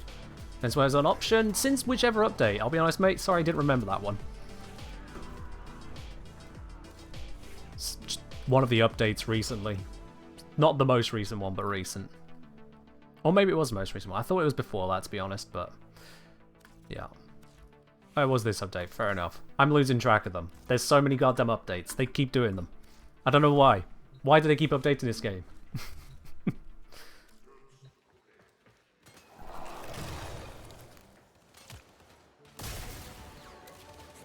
Alright, so apparently that needs to die before I can trigger it. Which is not going to happen very quickly if they don't goddamn shoot it.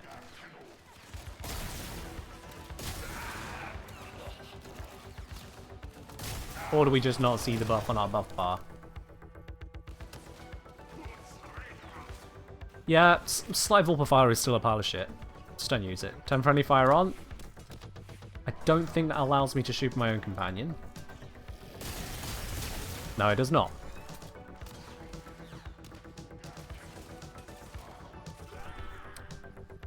There we are. Serious question, hope it is. Made a new account so I could relearn the game after a 3-year hiatus. Now do my first Void Relics, get Phobos, so I swear the game was not explaining them to me, am I wrong? When you get the Void Relic segment, Ordis explains them in a haphazard way. A very in-universe way. So he says about Void Relics. Ordis doesn't quite make heads or tail of them. Apparently they contain this thing, and this thing, and this thing, and other things. But then when exposed to a Void Fissure, the possibilities collapse, and then you get one thing, and the reality is that was always the only thing that was inside it. Ordis doesn't get this mumbo jumbo. He says something like that. So it is technically explained, it's just done in such an in-universe way that it almost sounds like something you can just tune out and ignore. This is a bit of a problem that Warframe and many other games experience a lot of the time, is that by making their tutorials in-universe, unless you put it right in front of the player's face, this is a learning moment, listen and look, it just blends in with all the other noise happening. It certainly doesn't help that it is Ordis who says a lot of crap. There's your purple. Ordis does say a lot of crap in the Orbiter to new players, constantly talking about absolute nonsense. And so you begin to very quickly tune him out. So you then plug in the Void Relic segment, Ordis starts saying he doesn't really understand it and then keeps wittering. Easy to tune it out. And there is no repeat tutorial button.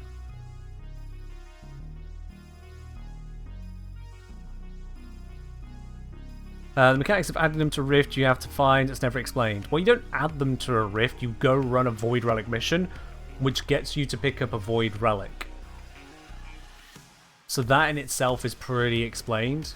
And then Lotus explains during the mission that you can open up a open up a relic that matches the fissure if you gather enough reactant.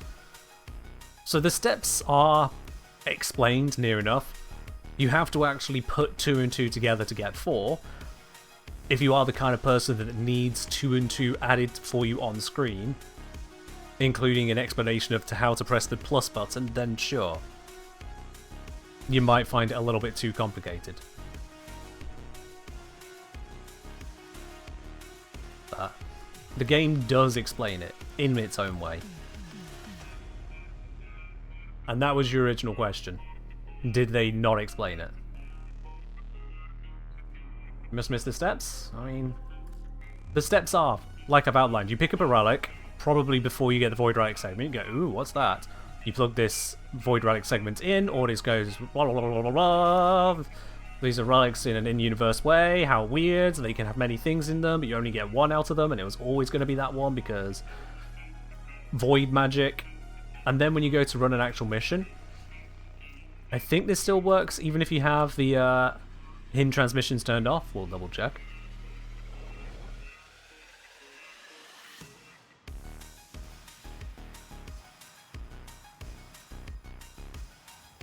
This is a rescue mission. We need to So she explains the type of mission first. Yeah. Do we need to get to a void fish before it triggers that one? That might be a hidden transmission. Because I do have those turned off, having played long enough. Yeah, I think I've got those turned off.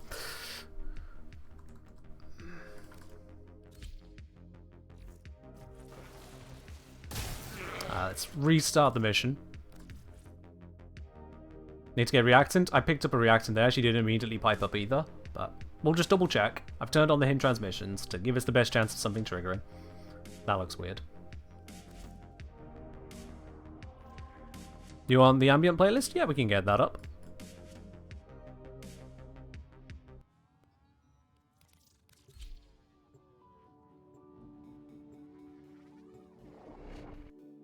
Please add restart mission. There is that. You abort mission, and then in the screen that pops up, repeat mission. It already exists. There is a prisoner here that is vital to our operations. Search for the holding location. There are void fissures in the area. Use these to crack open a relic. There we go. So, okay, there's a void fissure in the area. Defend yourself and use reactant to open relics. Okay, yep. And I can hear and see the things going on. Defend myself. Foes are dropping reactant. There we go. Crack open a relic. It explains I need the Reactant reactant. is working on your relic. Find more. Tells me to get more. And I can see on the UI I need 10. So it is all explained there. There's no telling what the captors are doing to our rescue target. You need to find the holding cell.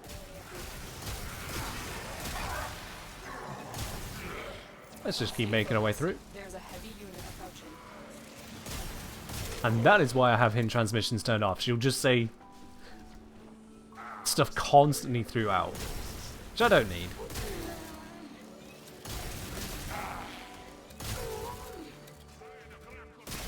I mean, Ozzy, you're asking for a single click button where 2 clicks already exist for the same thing, and the difference between that, of having 1 button versus 2, could easily also be the difference between someone leaving a mission when they want to and being forced right back into the next one. Going, ah shit, I misclicked, no! Lots of loading time, didn't want that. And a mission to restart would need to fully reload. That's it. You opened the relic. Finish your mission and we'll take a look inside. Yep, she explains that as well. She explains basically the whole relic process. Has the giveaway happened yet? Nope, stream has not yet ended. Exclamation mark raffle for more information on how that works.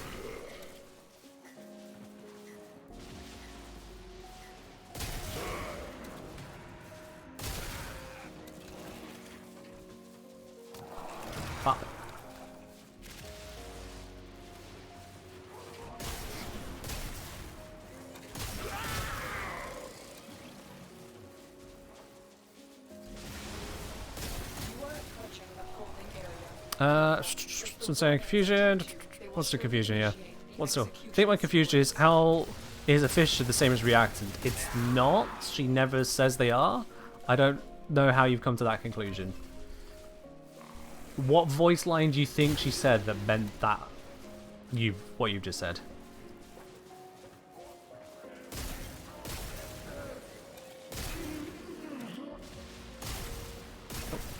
Oh. Hey, perish when I shoot you.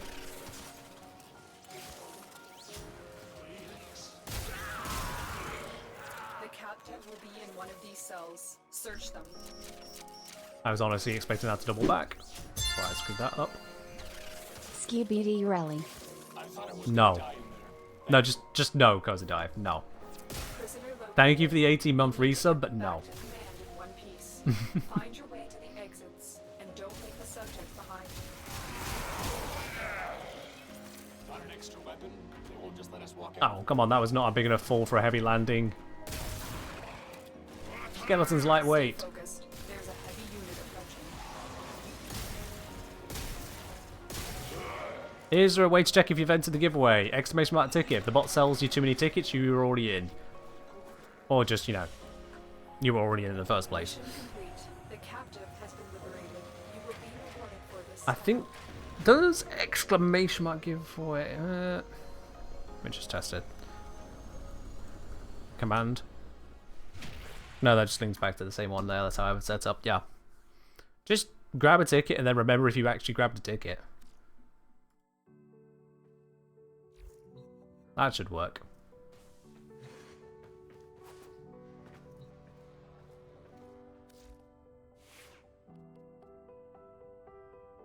Alrighty then, Xaku. So, Why can't you send a hydrate? You might have done too many, Gauss. You might have done too many. Let me have a look here. Channel points. Hydrate. Limits. Limited to 3 per person per stream. Yeah. Because otherwise, it can be literally constant. Cheers, Ellie.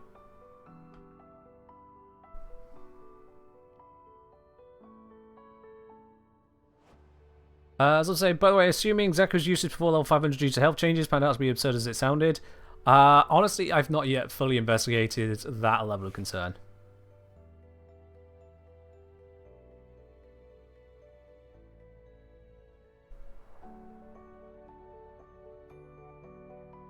Fair enough, Abacris. You experienced something rather unique. Fair enough.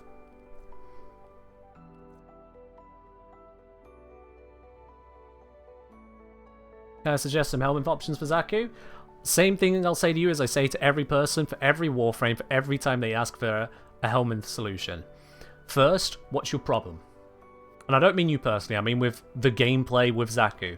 What problem are you having that you feel a helmet will solve?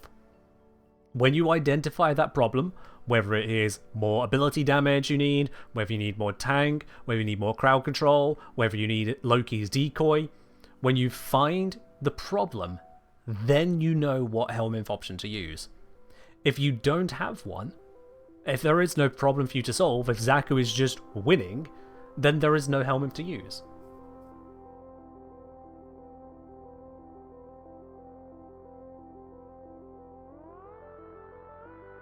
That's what you do. Any plans on doing updated companion guides down the road? I've already done one. That was the Kavats guide that came out recently. I do have plans to cover everything in Warframe. It's going to take me around about 50 years. So, yes, but not necessarily tomorrow or the day after. That's how it works. Part of the problem of being a one-man band who goes into as much detail as I do is that I physically cannot keep up with the rates that Warframe puts out content. I physically can't keep up with it. They've overhauled all companions, in a sense, again. Or at the very least, they've certainly overhauled all of the beasts. And actually, with the previous stuff, they also updated the Sentinels. They've updated Sentinel guns. So basically, I need to redo everything I've already done and do things I've not even covered before. It's just not possible for me to cover it all. Which is good, it means that also other creators can't cover it all. We each have our own niches, but yeah. When is stream going to end? Usually I end stream around about 10 PM UK time. That's another hour and 7 minutes from now.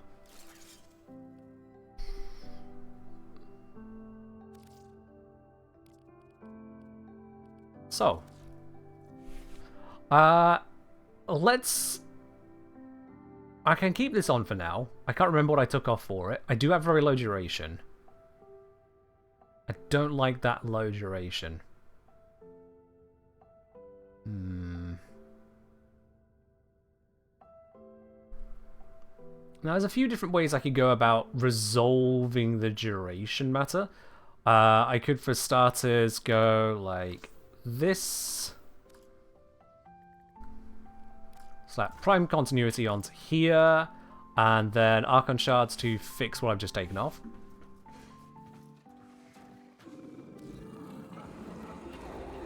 So if I then go a little bit of starting energy, because that is very nice to have to get us into the swing of things. A bit of maximum energy, because I just took that off. And now my starting energy is 172? Sure. What's the needed power strength to get 100% defense reduction with the Lost? If you're not using corrosive projection, 200% strength. If you are using corrosive projection, then that takes off 18% of their armor, so 36% less strength, I think. Yeah, to be on 164. I think. No.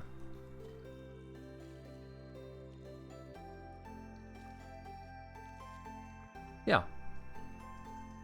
Should be that.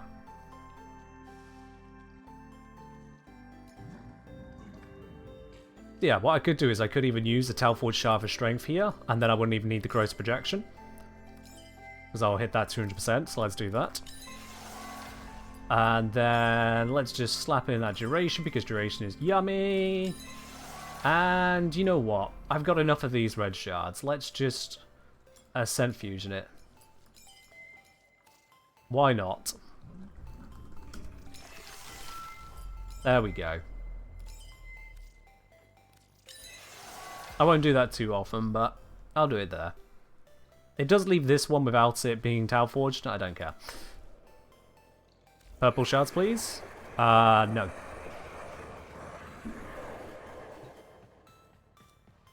You could do that with your Warframe, so do it with yours. Alright, this gives us 39.38 second duration on that. That's fine. That is fine. So, let's run with something a little bit more punchy. There we are. Let's get rid of the full provider. Don't care for it. Let's switch back to Worm, because Worm is strong. Suppose I'm not going cast speed.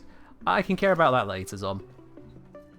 I can care about that later. Right now, I just want to be satisfied with how it feels, and then take it from there. So let's go for Conjunction Survival. Let's just see how that feels.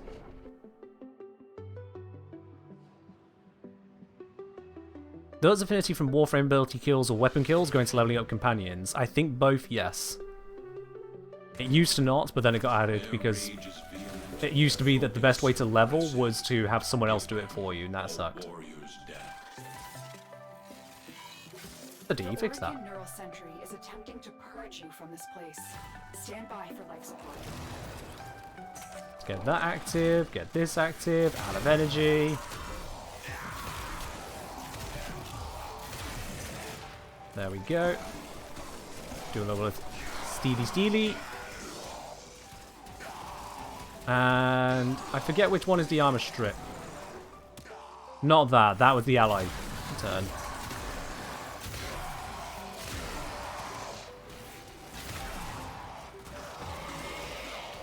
There we go.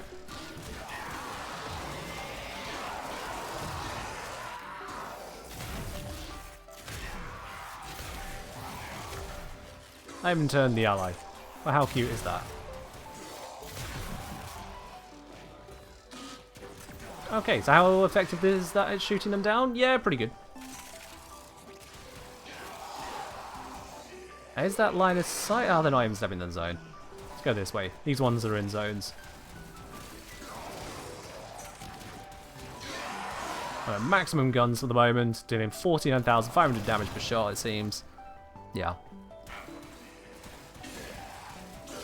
Why pure electric on the Nathruk? I can't remember if that's exactly what build I'm running right now. But electric is just a pretty competent damage type. Its damage over time hits instantly, as opposed to waiting on toxin, heat, or slash. And it has a small AoE effect to it.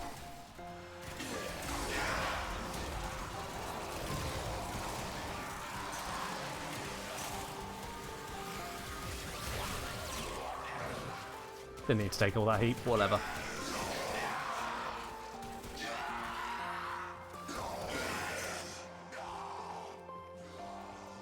Oh, I think a lot of those kills are from my companion, but still. Yeah, just getting work done. Keep this active. Yep, more companion kills, because companion is strong.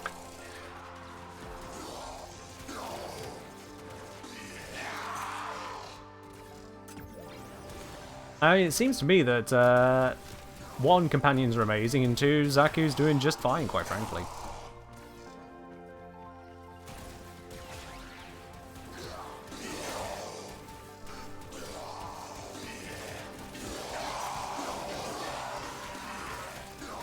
Yeah.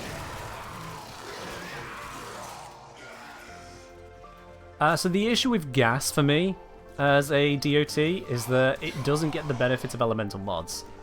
So if you have a 1000 damage hit electric with a 100% electric bonus and a 1000 damage hit gas with a 100% gas bonus, the electric DOT will be dealing twice the damage. Now gas can get a higher AoE and it lingers after enemy death, so that's where its strengths lie. But for most purposes that I would use an AoE damage type like that, most of the time electric is going to be my preferred one, because it's stronger. But gas absolutely has its place, certainly if you're getting much more spread out attacks where the enemies can then walk into those gas clouds. Alright, we've got Angst arriving. Angst should arrive inside of this field. Does that strip the armor? Apparently not. Well, it's still dead. Don't know why that didn't strip the armor. I thought it would. We have a defense reduction zone right here. But hey. It is what it is.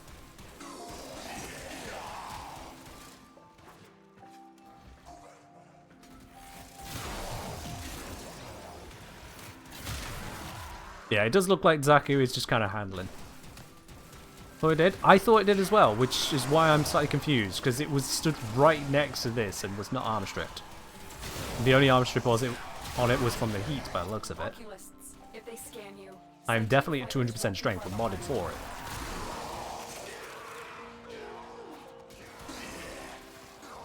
Yeah, this isn't overextended. I could have more guns. This is an all-rounder setup, so I have the 200% strength, giving us total defense strip. If I wanted, I could use the Relentless Lost to account for the strength there on it.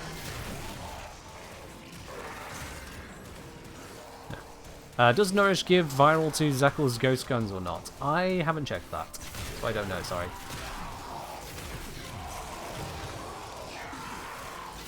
Okay, a lot of hits coming through. Not sure where from.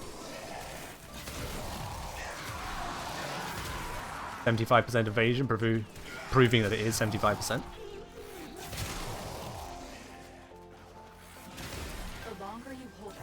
Hello, nasties.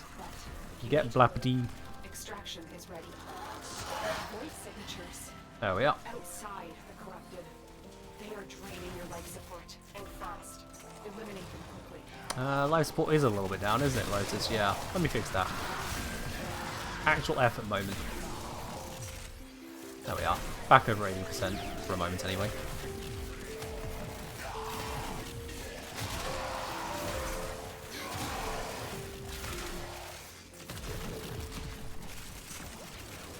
There we go. Life support, not a concern.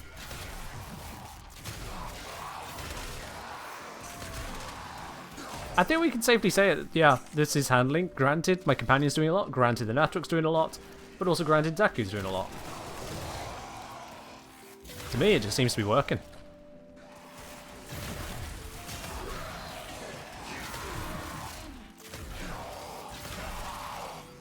Yep, just seems to be working. Oh, where's that? Get rid of the Jade. Jade is a threat to me.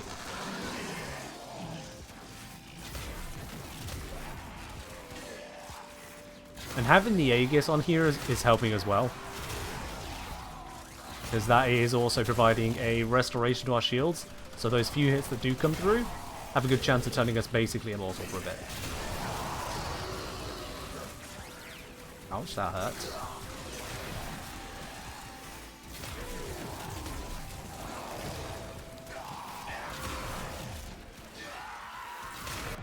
Oops, I didn't pay attention there. My bad.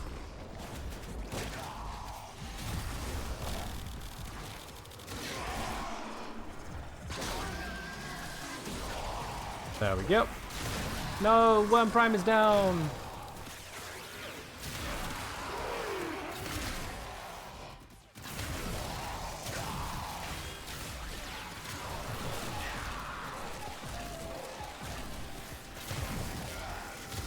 Yeah, it seems like we reach a point where a bit more effort is required than I've been putting in.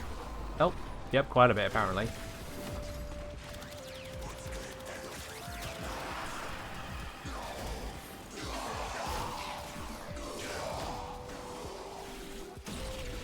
There we are. We now have Torment on the horizon. Okay.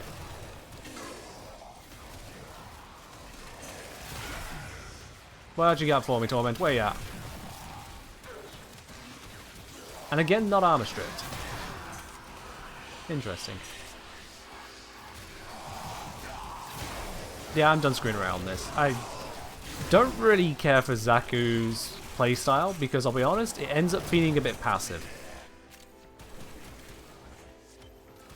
Xaku does feel like a pretty passive frame for me, despite all that's going on. What have we really got? If we really unpack what Xaku has got, what is there? We have a 1, which is a passive damage buff. And if you use your 4, it's paused. We have the 2, which is a passive damage buff. In this case, it's now a new damage source. So passive damage source. And if you use your 4, it's infinite. If we use his 3, or their 3, we have a laser beam, which most people seem to skip over. A crowd control to turn enemies into allies, which we can pause of our 4. And an armor strip zone, or defense strip zone, which we can pause of our 4. The only active bit then is casting 4 more often than every 39 seconds. It's very passive. And very... It's passive and static. Otherwise, the defense strip, you're constantly moving away from. It's just, it's not really my thing. It's repetitive? It is, yeah. It's just cast 4 every now and then. Cast the others if you forgot to cast 4 quick enough. So don't get me wrong. Capable, just, yeah. From Diablo Dawn, is it correct that Trumler does not benefit from Galvanized Aptitude because it's only for direct hit and not the AoE? So are you saying does not benefit at all, or does not benefit on the major part of the damage because AoE? Bear in mind I have not built the Trumler Prime. Do I have the base Trumler here? Yeah. So... Oh god, those damage numbers look so broken. Right. So yeah, on the semi-fire, that alternate fire it has, that is basically all in AoE. That won't benefit from Galvanized Aptitude, correct? In this primary firing mode, it's got a 1.6 meter AoE, which is not going to benefit, but it's also got the majority of the damage on the direct hit, which is going to benefit. How it benefits is anyone's guess, because DE. But it does mean that a portion of your damage is not going to be impacted. What's the spreadsheet say for this one? As is the case most of the time, as is the case basically all of the time. Whenever you see a weapon that has radial attack, that damage will not be affected. If it has a radius AoE, that damage should not be affected by Galvanized Aptitude. This is by intent and by design of DE. They somehow managed to do that bit consistently, but still ended up with this whole multiplicative, additive, partial weapon scaling effect on other weapons, whereupon people need to refer to a spreadsheet to know what bonus they're actually getting from the mod. I hate it. I think I saw another creator tweet to this effect, and I agree, is that if Galvanized Aptitude cannot be streamlined in its functionality, if they can't find a way to get the code to just work with it, give up on it. If they can't get it to do what it should be doing in a consistent, reliable manner that players can read the mod and understand the mod, just give up. Do something different. And I agree. Honestly, I agree. We've already seen DE do this with Eclipse. They tried, and they tried, and they tried to make Eclipse work. They really did. They were fiddling every way to Sunday with the lighting engine to make it where if you're in light, it gave you a damage bonus. If you're in dark, it gave you a defense bonus. And the engine just wasn't having it. The engine just was not having it. In places it worked, and in other places it was just floundering. The fact that you could change the effectiveness of the ability based on your graphics settings was abysmal. Frankly abysmal. So DE changed that. They went, this ain't working. They polled the player base, and the player base pretty largely said, yeah, no DE, it's not working, please just stop, give us toggle. And so we got it. Eclipse was such a cool concept, but those concepts need to be backed up by mechanics. Now, Galvanized Aptitude is in a better state than Eclipse. But the fact that you, as I say, you still need a spreadsheet to refer to know if what actual bonus you're getting from the mod is insanity to me. It is genuine insanity.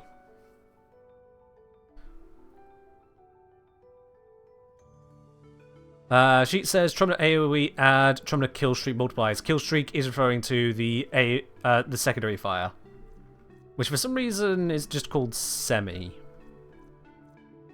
Sure. Yeah. Do I have a link to the spreadsheet? Let me get the link from the Discord. Someone had posted it in the Discord quite some time ago. Did we pin it?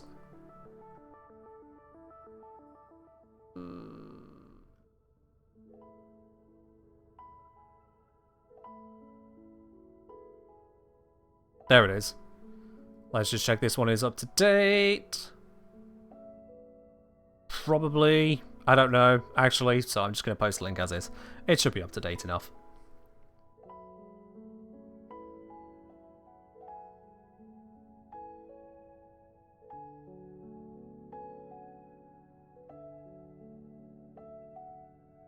Yeah. So, if I control F Trumna...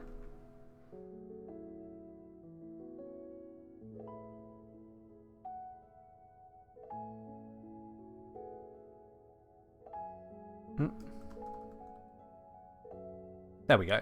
Right. So let's have a look here. Trumna. Trumna hit scan explosion. Condition overload factor 164% additive. What?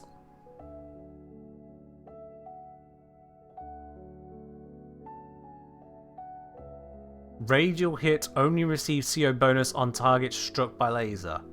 What?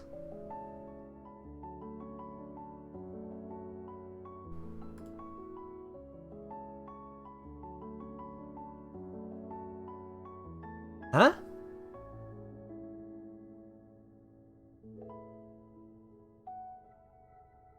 Explosion does not scale with multi-shot mods.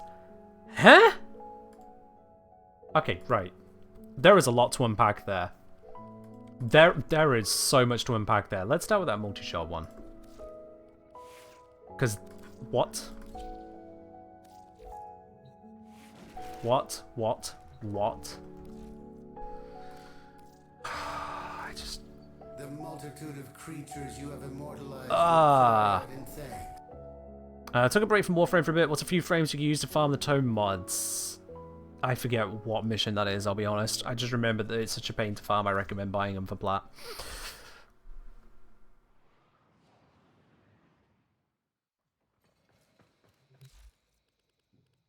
Okay. Let's bring a boiler. No. No. Let's bring a shuffling fragment. There we go. Max out that. Steel path. Pause it. There we are. Lots of hit points. Not a concern. What damage type is this using default? Impact heat. That's fine. They don't have any pluses and minuses to that, do they? Nope. Good. Okay. So, direct hit. 82 and 50 without the crits happening. 82 and 50. Okay.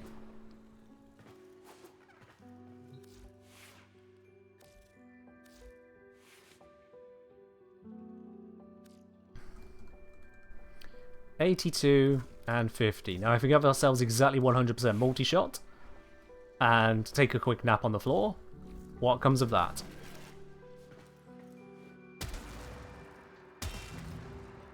$282s and $150.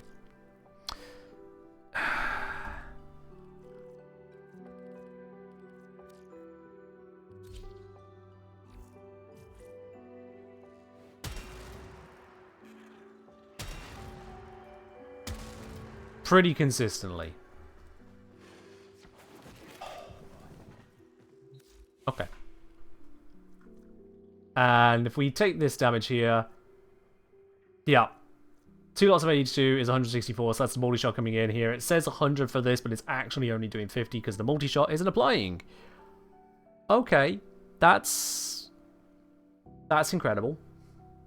That is... How does that happen, DE?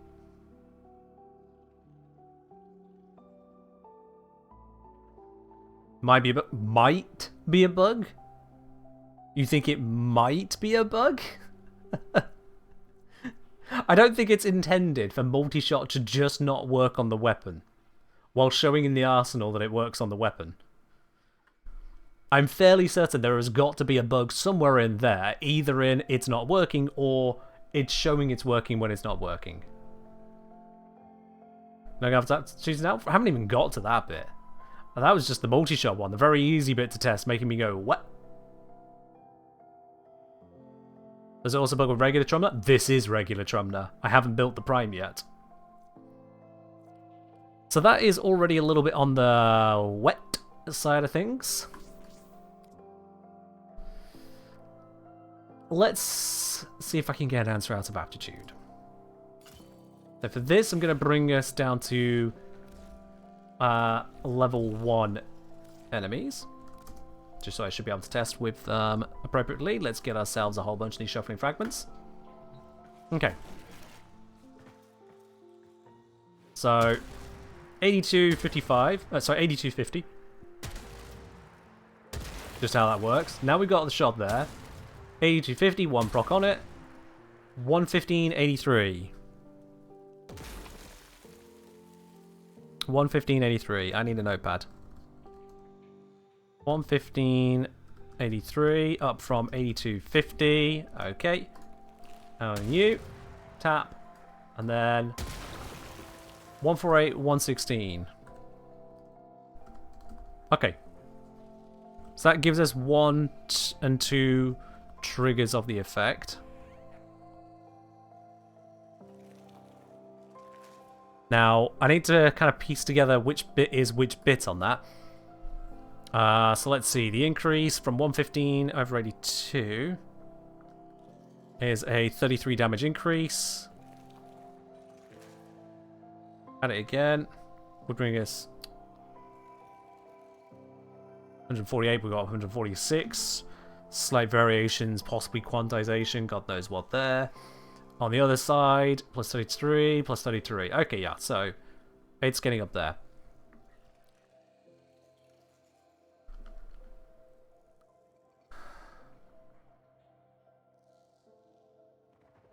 So the first proc gave a 66% damage bonus to the AoE. And a 40% damage bonus to the direct hit. With 2 procs, the direct hit was increased by 78%, rather than 80%, possibly quantization. The AoE was increased by 132%.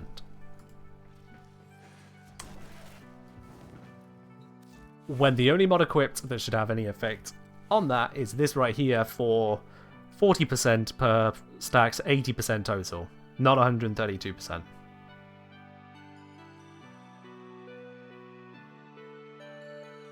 That is indeed making it 165% effective. The spreadsheet says 164. We're basically in the same spot, so yeah. What?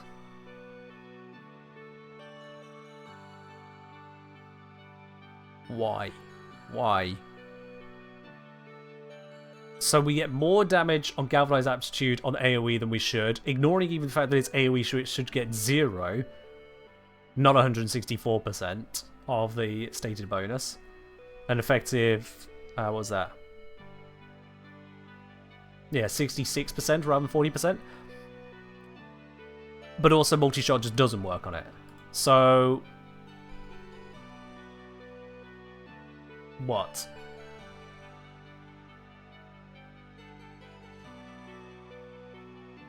That's just wild. Probably based on the direct hit damage. You know what? Yeah. Yeah, that's what the more note says, based on hit scan damage, so... when will stream end? Same time it always does. 10 PM UK time, thereabouts. Sometime after 10 PM UK. So the mod that should work, multi-shot, doesn't work, and the mod that shouldn't work, Gyarados Aptitude, does work. Does the Prime scale consistently? I don't have the Prime. If it has a difference in stats and effect... sorry, if it has a different effect on the Prime, I'm going to be even more livid, because what the hell.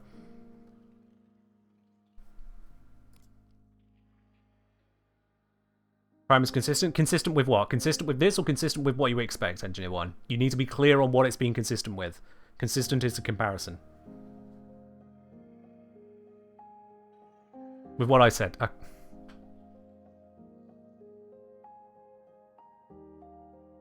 To what the norm... okay, so the Trumna Prime, from your observation, has the same bugs as the Trumna.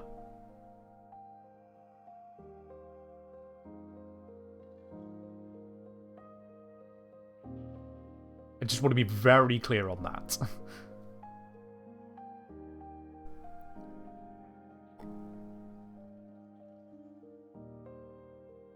Yeah, they're both the same. Okay, cool. That's the clarity. Brilliant. Not brilliant that we still have it, but sure. This is why it is such a pain trying to make any recommendations on mods and builds and whatnot. Because if you don't first take the weapon down to its absolute basal components and see what game has DE made this time, you just don't know. You just don't know. Here's a mod, it only buffs up direct damage, except when it doesn't. Also, it buffs up no radial damage except when it does. Also, multi-shot gives you extra shots, except when it doesn't.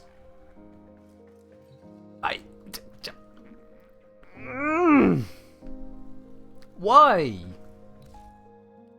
Why are we like this?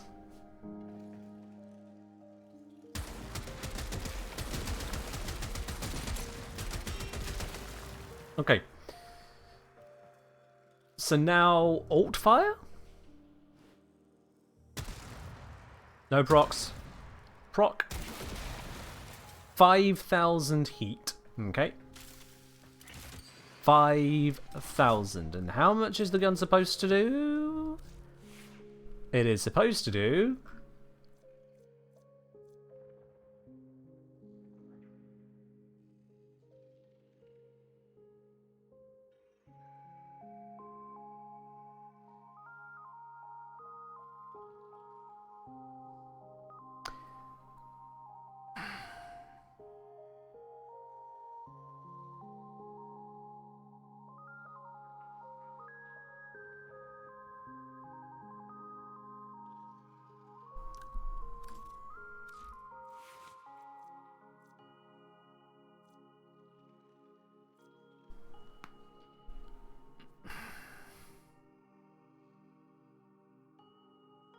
I'm not making a guide to the Trumna. I refuse. For my mental health, I'm not going to do it. At this point, I just flatly refuse. I don't care that the entire community sees me as the numbers guy. I'm not the bugs guy. I'm not the going to smash my head against the wall whilst DE continues to code things so wrong, I probably could have done a better job and I literally have never taken a coding qualification.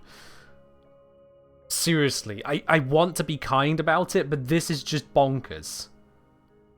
The only reason it hasn't been fixed in however long it's been like this is because it's not technically game-breaking. You can still pick up gun and go dang da da da da da. Have fun, but just no. Just no. No. No, what the hell? No. How is the broken Warframe more fixed than the not broken gun? How?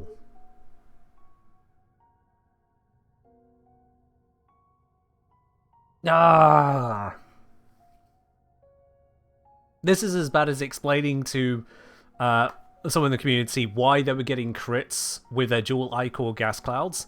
They weren't getting crits with them, they were getting stealth bonuses for using Ivara, and in the process we also figured, oh wait, actually that's probably the single biggest damage multiplier you can get on the dual I-core. So, sure, roll with it.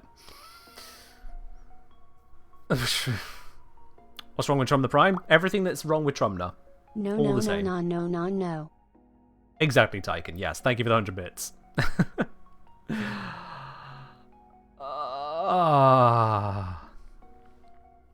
Later we say, to be fair, the broken Warframe subsume also had an interaction DEC sword on whether it was intended or not. Very true, actually, yes, very true. 2 years after the interactions were enjoyed for so long, DE comes out and said that Zarta's whisper with devouring attrition was unintended and removed it. Devastating attrition. Prompting pretty much everyone to go, wait, what? What?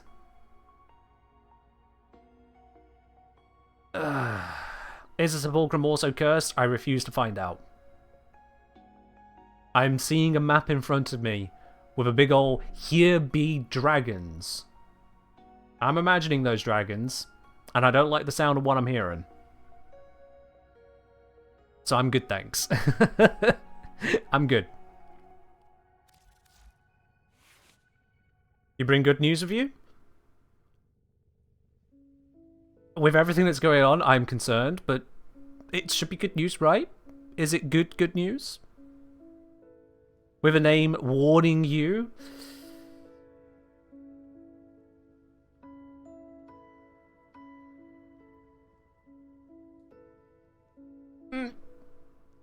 Whatever it is, it's a long message, apparently.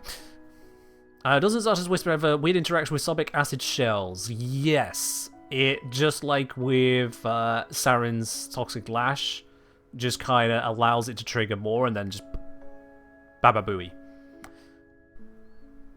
Yeah. From Engineer1 saying, what a check, the AoE from Killstreak is not affected by Gunko, but it does affect the direct hit projectile. Okay, the direct hit projectile, which is supposedly 10 times weaker, but then we don't actually know how much weaker or not it is. Or at least, I don't know, because, no. Fair to Esprit, enjoy your ticket, thanks for dropping by.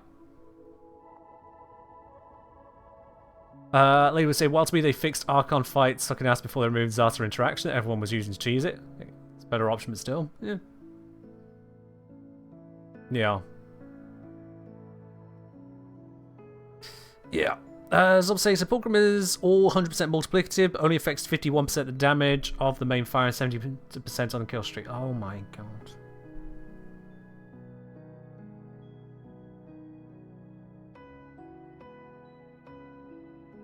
How can a mod be both 51 and 17% effective when it's supposed to be 100% at all time on everything ever?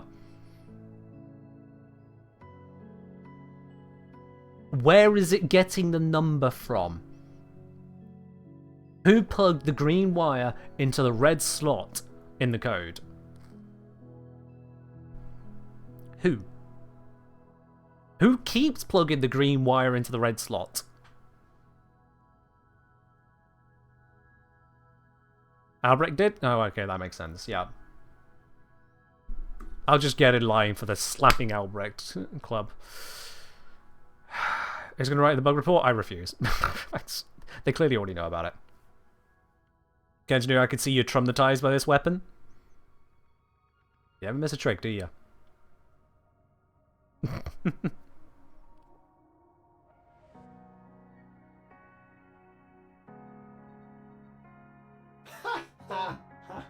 Another pun? Okay, yeah, that's just, let's just get rid of that preachy crap. We don't need that here, thank you. Absolutely not. Do not bring your real-world religion into this stream unsolicited. We don't need it, thank you. Ah, dear, dear, dear.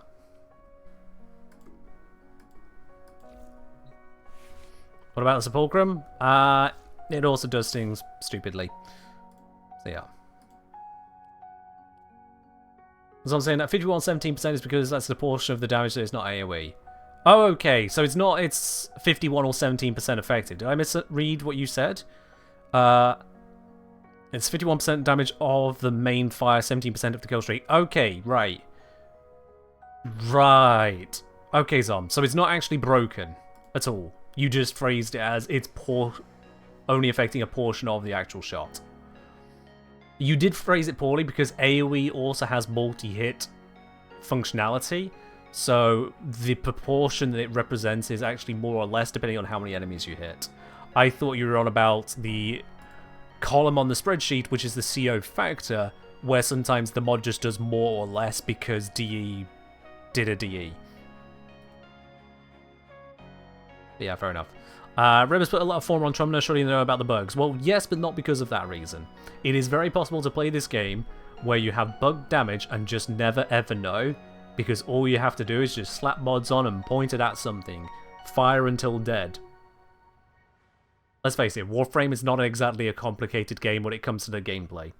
It's just us nerds here who try to figure out what's happening beyond, is enemy dead? Yay. Yeah, you wouldn't notice this bug in regular gameplay. If you landed 5 million damage rather than 1 million damage, how frequently would you notice that when your damage varies between 500k and 20 million based on... anyway.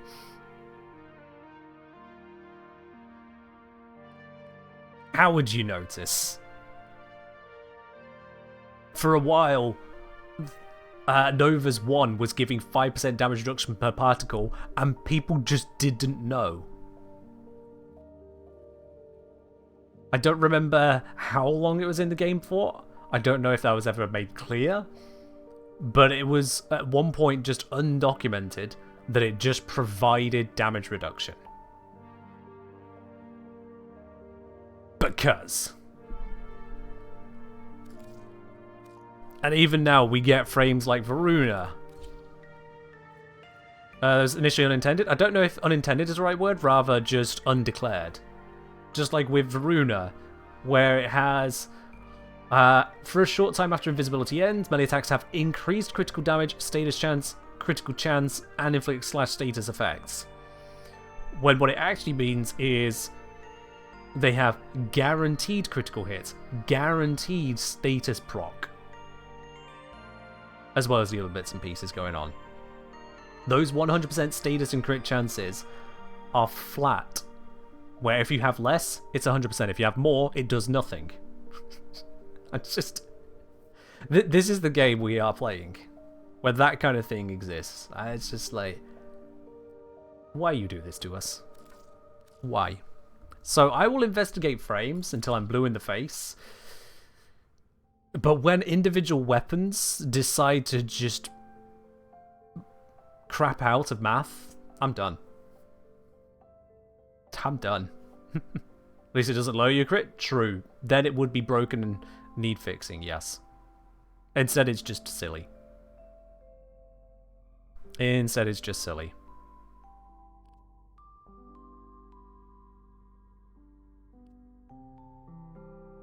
Not all AoEs work the same punch through. Complex punches through everything, then explodes. Most explode on the first hit. Oh, okay. Fair enough. Yep. That's just the things that happen as well. Let's have more other thoughts of Xaku here. So, I've got some previously saved other builds. I'm trying to figure out what I'm looking at here. This one's a overextended rolling guard, sure-footed fast deflection. Huh. I guess budget prime sure-footed there. That's what's happening on that one. Yeah. The C in Digital Extreme stands for consistency. Been a while since I've heard that joke. Still relevant. Still relevant. Yeah, this was a low efficiency, high strength, high range, high duration setup using rolling guard and fast deflection for survivability with Aegis, which is half of what I just did with that one, really. Which will certainly get the job done. It's got more strength, more range. It's all just in the energy cost. Steel charges on here, I guess, for the capacity. Which, I mean, if I didn't use sure-footed, wouldn't be a problem. But yeah, that's just, like, things. I don't think I have a way to turn into Prime sure-footed without then damaging this build. This build, Vampiric Grasp as well as Relentless Lost. Okay, so when a stolen weapon deals damage to an enemy affected by the Lost Gaze or Vastan Time, Xaku heals. Okay, that's cute. So this gives us a health tank approach, is what I've done. Again with the Energized, because energy gain is energy gain, it's kind of nice to have. Relentless Lost is allowing us to cycle through this and gain strength for it. Gives us up to 105%. Which is nifty. I think with the growing power and this, 35 plus 25, you get... What's that? 50, 60... 60%? So just a single spin of that actually gives us enough strength to reach 200% on this. Okay. That's why that's set up that way. Yeah, with the power drift just about ticking over the edge with the strength bonus I got from the shard. Because I think pre-shard it was 140% and then plus 60. In fact, yeah, looking at it, because of the shard, I don't need power drift. Ah. Because of the shard, I don't need power drift. 25 and 35 there still gives me the 200 on a single cast. Right, which means I actually can spare this slot here for depolarity, which means I can put Prime sure-footed into it on all of the configs. This is good. Because not being knocked down for Xaku is kind of a big deal, considering melee evasion is nil. Okay. Hi. Can I rate your build? Well, at least it's a Xaku. I was scared for a moment that I was going to see something not Xaku. Strength, range, duration, low efficiency. Umbral? Umbral seems like a surprise to me. Corrosive projection as well, sure, why not? On operability, gain even more strength. Multiple Bented, even more strength. Okay. It is certainly a build. You've gone for overextended plus cunning drift plus stretch to then counter it with narrow-minded, which is a choice. I mean, it's giving you lots and lots of duration. I just didn't know that that much duration was really needed. But yeah, it hits all the usual bits and pieces.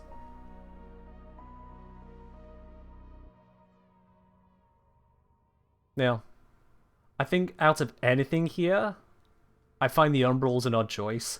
You've gained an extra 11% strength and given yourself more max health, when that could instead have been, for example, Rolling Guard. You lose 11% strength, you'd be down to 172 before other things kick in. That's still total armor strip with corrosive projection before any of the other strength kicks in. To then also have Rolling Guard. Not enough strength, energy economy is going to suck. True, yeah, there's no energy income on this, yeah. Absolutely zero energy income. I mean, the high duration is supposed to counter that. When you are casting this every... of course, that doesn't show. 25 times 2.78, 25 times 2.78. When you're casting the Vastan Time once every 69.5 seconds, if you're getting it frame perfect, so once every 69 seconds, the energy cost as a result of that at 155 per 69 is a mere 2.24. Like, just Xeneric alone maintains that. Yeah, Anchorman's saying they run duration with Xeneric. Yeah. So Xeneric alone maintains that, and then some. So, energy economy, so long as you're running Xeneric, not a problem. Not a problem here. I do still feel like the Umbral Vitality is certainly a choice. For the extra strength, they've got plenty coming in from here as well. This will give them 60%. This will give you... What's it cap out at? 45? I forget what it caps at. So that's what? Another 105? On top of this, you'd be on 288 or 277 if you do remove this. Honestly, difference between 288 strength and 277 is not worth the Umbral Vitality. Rolling Guard is your way forward on that one. With that amount of strength as well, you could probably do away with Corrosive Projection because you're going to be using the defense strip from the Lost, to instead maybe consider using Brief Respite. Brief Respite, then leaning into Augur Message as well. Any Augur mods you can fit elsewhere on, say, your pistol, and then the Rolling Guard, you have a shield-focused defense. That combined with Evasion should do you plenty well. Likewise, if you're going for heavy melees, as we demonstrated earlier, replacing Umbral Vitality with that Carnis mod can also give you a damn good shot at survivability there too. Yeah, Carnis Carapace, which incidentally also gives you the armor and health, but who really cares about that? So long as you fit all 3 mods to get that maximum effects, it should get you some work going as well. Yeah, I do feel like this was an older setup, and the whole Vampiric Grasp for healing, if you're going to do that, you need to then find another way to get the health tank going. And I just don't think there's a reliable enough way of doing it. They don't generate health orbs, so you'd need to find another way to do that if you wanted to go down the route of health conversion. They actively don't want to get hit often, which ruins something like Arcane Guardian, which is when you get damaged, you get the armor. So yeah. Do I think Vampiric Grasp can trigger Archon Intensify? I haven't checked. What's the wiki say? The wiki's pretty comprehensive on Archon Intensify. Let's have a quick look here. Xaku's Grasp of Lock with Vampiric Grasp does trigger it. There we are. Wiki says yes. I trust it on that. But I'll be quite honest with you. Xaku Health Tank is trying to put a square peg in a round hole. You're just going to really annoy that girl on TikTok. So, maybe don't. This older build of mine, looking back at it, just is not fit for purpose. Stolen guns scale exclusively from range. You get more guns from range, but the damage scales with strength. So it's not like you can choose one or the other. They effectively are a multiplier together. They are a multiplier. Almost like Lavos Shieldgate. Oh god, yeah. Don't Shieldgate Lavos. I mean, I've seen someone use max shield regeneration delay reduction, but still, no. Just no.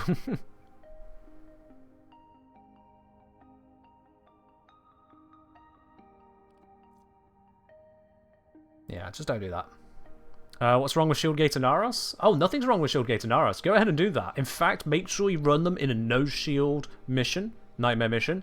And whilst you're at it, I recommend that you also equip your most Riven to the max Stug and point it backwards.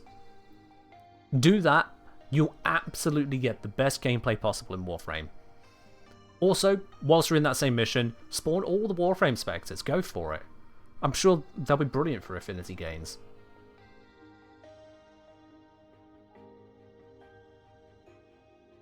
How does Lavos scale without shield gating? Well, he has shield gating, he just doesn't tank relying on shield gating.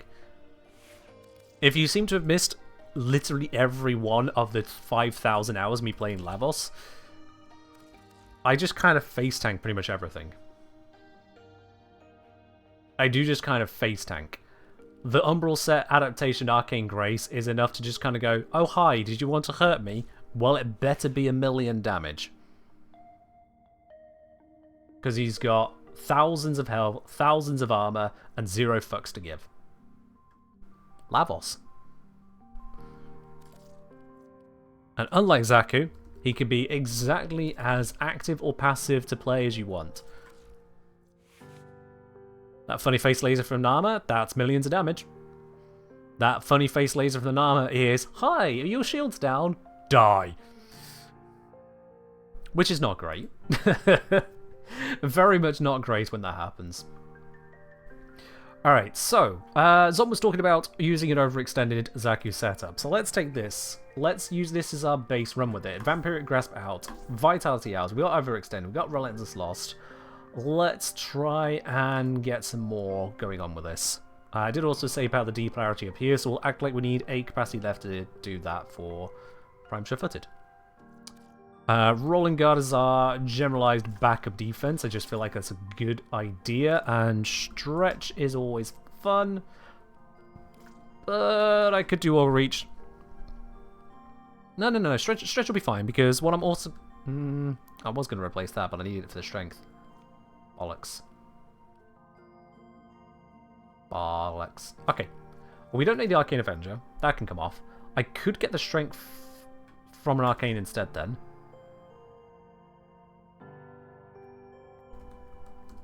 Because if I'm using the Lost, then I'm intending to armor strip, which means I'm intending to hold a location, which means I'm in a not short mission, so Molt Augmented is a sensible choice.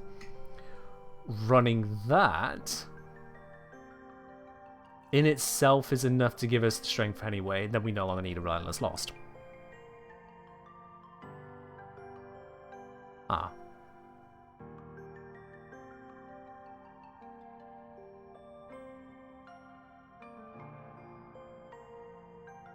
So what's the use case for this mod? This gives us up to 105% strength on R3. Up to 35%, plus 35%, plus 35%. But if you're using it for the defense reduction, you're capped at 100%, so you stop. If you're using it for deny, it's a damaging beam, which people aren't actually really using that much, so yeah. And if you're using it for accuse, that's not even strength-based, is it? Unless it's strength-based for max targets. Quite frankly, who cares at that point? The efficiency? It will give us up to 45% efficiency. That is true. Arcane Energize exists.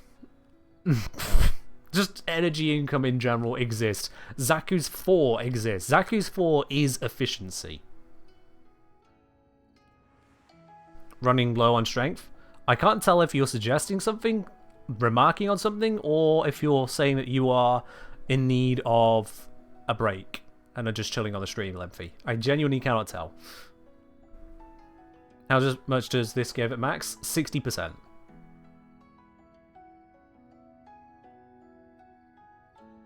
Efficiency on the 3? Yeah, it's specifically efficiency on the 3, which you shouldn't be casting that much, no. So... honestly, I think I was just trying to make the augments work. If I recall, we're going back to an older video at this point. It was when we had Lavos, Trinity, Xaku, 4 augment drop, and I was trying to make them work. And to be quite honest with you, looking back on it, it was a noble attempt to try and make them work, but quite frankly, they just both seem a bit pants. Why? Hi. You were literally in the Twitch chat. I saw you type !IGN. Twitch chats exist.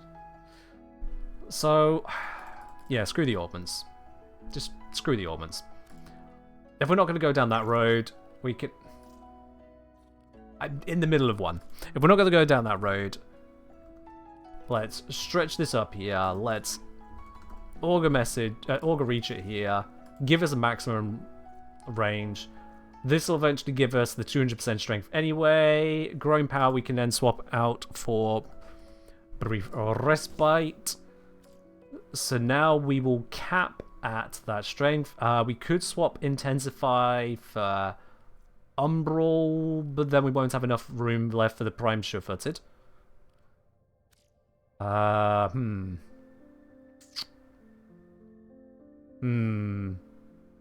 suppose flow doesn't need to be on here. We can actually take that out. If I go instead now for secrets, and I upgrade this here, I still have the 8 left over for Prime Sure-Footed. There we are. There we are. Once I fall in for PSF, yeah, it only comes down to 8. It's still a chunky mod. Oh. Cheers, TARDIS. I'm really short on fluids now. So this gives us a really high range approach to counter with this one, which is a tankier approach. The corrosive projection could come off there. Don't know what I'd want to swap it for at this point in time, I'll be quite honest. But yeah, this is going for a shield reinforced, evasion reinforced approach, losing that strength and range in the process. Flow's good for the QOL flow sections without enemy density. Thanks to the Talforge Shard, I am at over 300. That should do fine, honestly.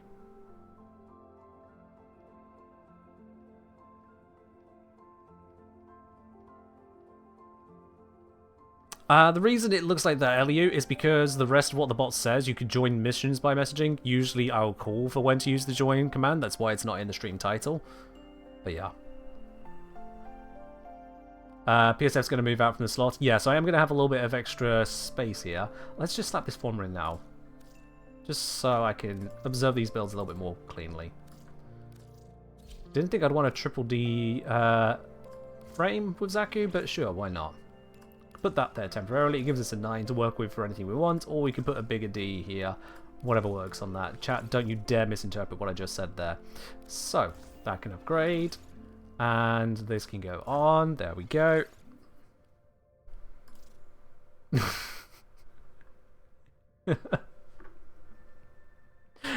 Oh, bollocks to it.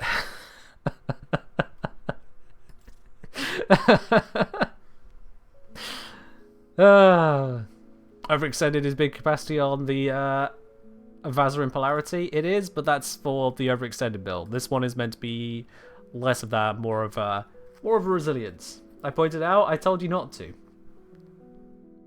I specifically said don't. It's Xaku level cap build. I don't acknowledge that level cap exists when making builds.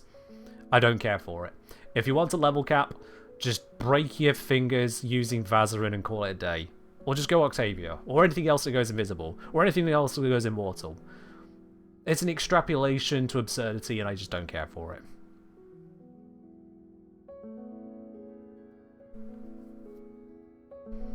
So yeah. Not got time for level cap? I mean, others have, but I just don't care for it. I just really don't care for it. Do I think Condemn will be enough for survival, or are we excluding Helminth? It's more that we probably don't need the Helminth. And like, we can have a damage bonus, stolen guns for effectively a damage bonus, is a damage output, a armor stripping zone, because I don't care about the other features, and the thing that keeps them all running. Whilst also giving us evasion, whilst also giving us slow effect. When you combine all of that together, we don't really need a Helminth. Sure, you can use one. And if you get a Helminth anything, if you're running defensive zones, I would probably Helminth over Grasp of Luck, because you're going to get more damage out of your own guns. If you don't intend to shoot, 1, weird, 2, then replace Zarda's Whisper. Because I'm fairly certain Zarda's Whisper does not buff Grasp of Luck. I might be misremembering, but I'm fairly certain. We drop pillage for drop lost for pillage, shield gating, and cleanse. Sure, if you want to make your frame basically just Zarta Hildren. Sure, why not? I have very little love for pillage as an ability for full strip because you really have to build into it for the strength. Yeah. Slightly racist there, now been jaded. Just putting that out there. That's slightly racist. Some thoughts don't need to be verbalized. I appreciate the support. I'd appreciate the support for me rather than my heritage.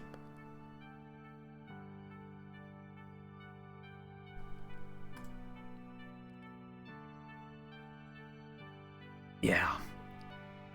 Is Zarta's Whisper better for AoE weapons than weapons that rely on headshot? No, it's the other way around. Zarta's Whisper is better for headshot weapons because of the mathematics of it. It's kind of bonkers. I'll finish this build in a moment. Let me demonstrate what I mean by that. Let's... You defanged? Yes, you are. Good, good, good. Let's grab good old Rubico.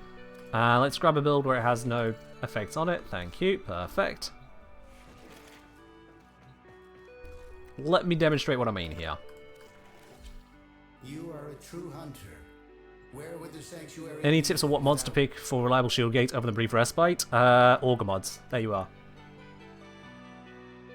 Because there's nothing else that'll give you more shield gate. I suppose there's also catalyzing shields to function into it, but you don't really need that. Would pillage be good on Xaku? I think giving Xaku a different armor strip is pretty pointless, considering Xaku comes natively with a damn good armor strip. Armor and shield strip. I feel like subsuming it in is unnecessary. How do you get Zanuka Arena Simulacrum? From one of the syndicates, I forget which one, sorry. Alright, let's grab some Elite Lancers. There we go. Level 1, don't care, that's fine, it's just for testing. So, if I body shot, we'll go for the leg. 307, no crit. Cool. Very, very good. But if I headshot, 921. Quite the jump up. 307 to 921, it's quite literally triple damage. Now if I add in Zarta's Whisper, I'm probably going to land a crit now, based odds law. Fucking called it. So if I go this here, 307 and 114. And then the headshot, I'm going to kill direct outright, aren't I? I'm not going to see the Zarta. Damn it. I need them to be stronger. Alright, let's reset. Let's...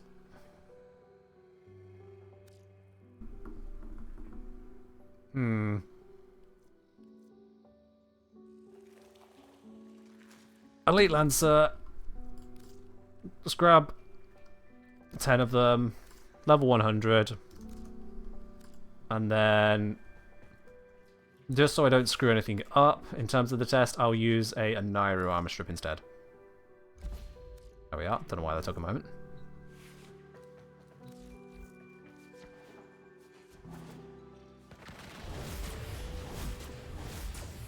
There we are. Okay. So, as I had said before... Can we not crit, please? Can we not crit? There we go, 394.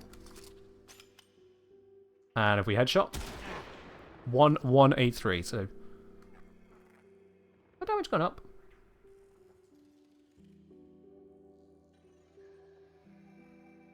So yeah, 394 to 1183. It's triple the damage. And now if we Zarta it, I don't actually need all the rest of these. This one staying alive is fine. 1598. That was a crit. So 394, 146. 394 to 146. So let's just make a note of that here. 394 and 146. Which means the direct hit is doing about 2.7 times the Zarta hit. Now let's go for the headshot with it. That was a little hard to read, but it was about 1300 to about 1100.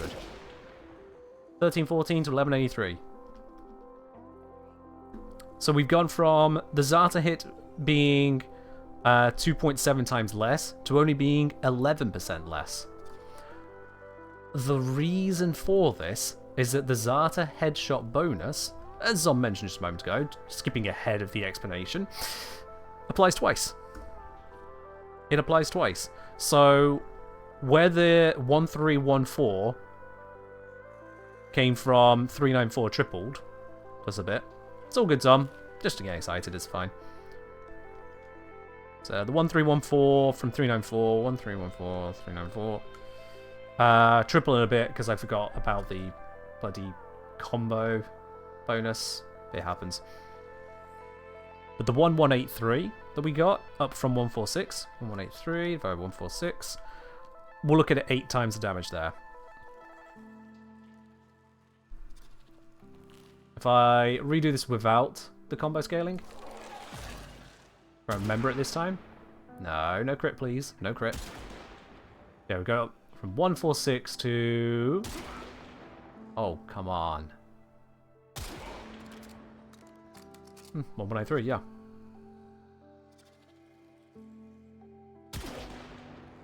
Yeah. So we're getting a lot of extra damage. And this is currently with what bonus in Zarda's Whisper? 52%. So our 52% damage bonus is actually doing a lot more than that. And that's even with these guys being weak to the impact, which the Rubico is doing. If I bring out a weapon where they're not weak or strong to it, that'd probably be smarter. Because yeah, this is mostly impact. Let's grab the Ultinox. I think that's going to be a good enough example.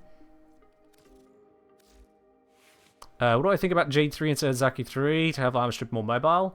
Isn't that an Armor Strip over time, though?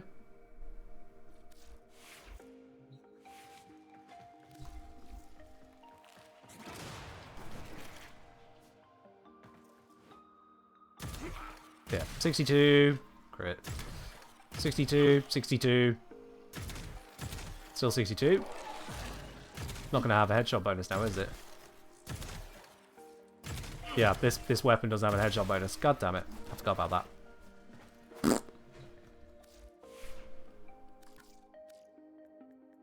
Fine, I'll use a Fulman.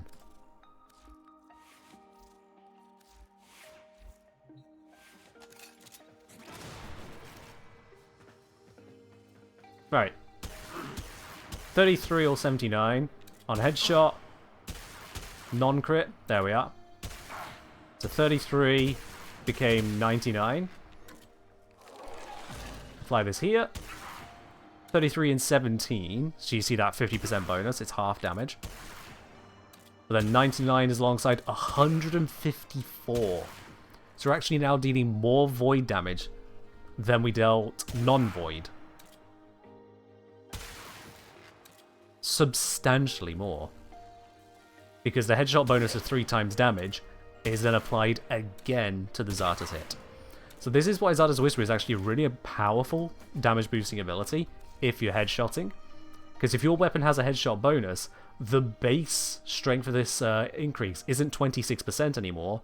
It is 78%. Yeah, 78. Which is a lot more than the base bonus from Eclipse. It's a lot more than the base bonus from Raw. It is a lot more than the base bonus from basically everything. So long as you headshot. Zarta's Whisper is a really powerful damage boosting ability. Why can't they just make this stuff obvious? Because they don't expect it to work in the first place. Basically useless against a Murmur. Don't get me started. Don't get me started. What is Xaku's strip ability on his 3? Yeah, it's on his 3, and it is Gaze. There's a joke in there somewhere, but I feel like I'll get cancelled if I go for it. What if you can't aim? Eclipse, Tenet Envoy, win.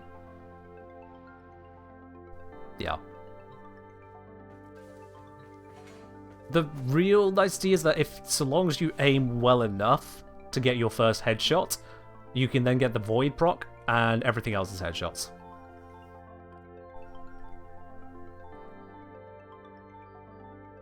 But yeah, Xaku pretty powerful. It was just that last mod that I wanted to put into here. So this doesn't need to be corrosive projection. We've got enough that it's pointless having it. I could go with enemy radar, but we have an innate one now, so that seems kind of pointless. Energy siphon is definitely pointless. I could go brief respite. I could even go growing power.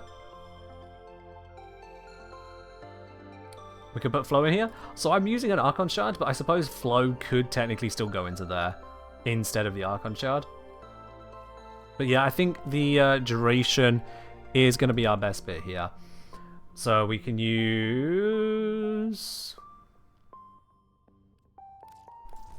We can use that. That does feel like the most appropriate pick, because extra duration is nice.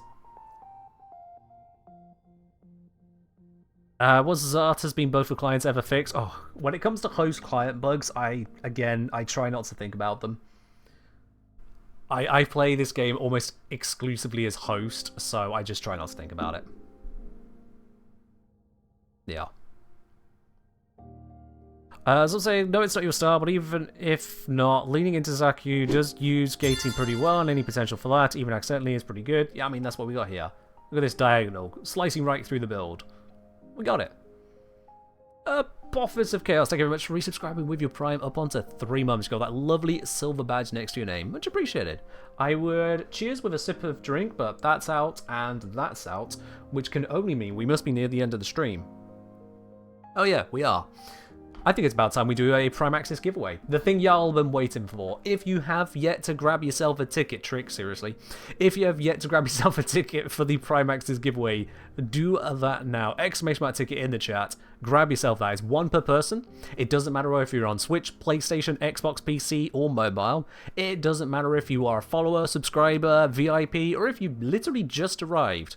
Although, if this is your first ever message, and I do see you, those of you claiming this as the first thing you've ever sent in the chat, that's fine. It's absolutely fine to just sit back, relax, and enjoy the stream, but make sure you consider hitting those follow or subscribe buttons whilst you're at it. If you do enjoy all the work that I put out here, absolutely consider hitting that. Gauss wants us to switch to some lo-fi whilst we do the draw. We can do that. I have a giant playlist of lo-fi. There we are. Because, yes, indeed. To be very clear, I'm not just begging for the sake of begging. All your subscriptions really do help me out, as well as giving you a nicer streaming experience. So you don't have to deal with any of the adverts, you have access to emotes both here, and you can use them on any Discord server, as long as you connect your accounts. Seriously, Fuzzy Acid? You get to flex the ever-increasing sub badge, you get access to the Supporter Tea Lounge and VIP chat over on the Discord as well. There's plenty of benefits to it, for a few quid a month. So if you do enjoy these streams, if you do enjoy my videos, I really appreciate the assist. And Hybrid Taz, thank you very much for following through on that with that Prime sub, much appreciated. Anchorman going for the timeout right now. Okay, I mean, yeah, that's fair enough, you allowed it. Enjoy your timeout. You specifically requested it. Now Ben Jaded, thank you very much for dropping your Prime over here, much appreciated. Thank you very much on that. Thank you, thank you.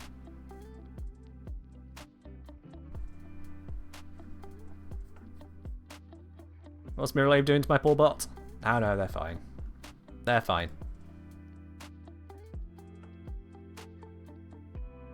Yes, Mrs. Suzuki. Something like that, yeah. And just to be clear for anyone, if you are wondering how you connect up your Prime from your Amazon Prime to Twitch to get those free subs that other people seem to be dropping, if you do !sub, part of the message is a simple little link. You follow that through whilst you sign into both accounts, and it'll show you exactly how to connect them up. It's really easy to do. So rather than paying for Amazon Prime and then not getting the benefit, you can get it. Makes sense to me. Mantis, thank you very much for the 5 gifted subs going out to the community here. It's going out to Charlie, to I'm Cyberg, to Ordinary Mute, to Anime Itaser, and to Ignore87. Okay, I suppose I shouldn't have read that one. I didn't ignore it.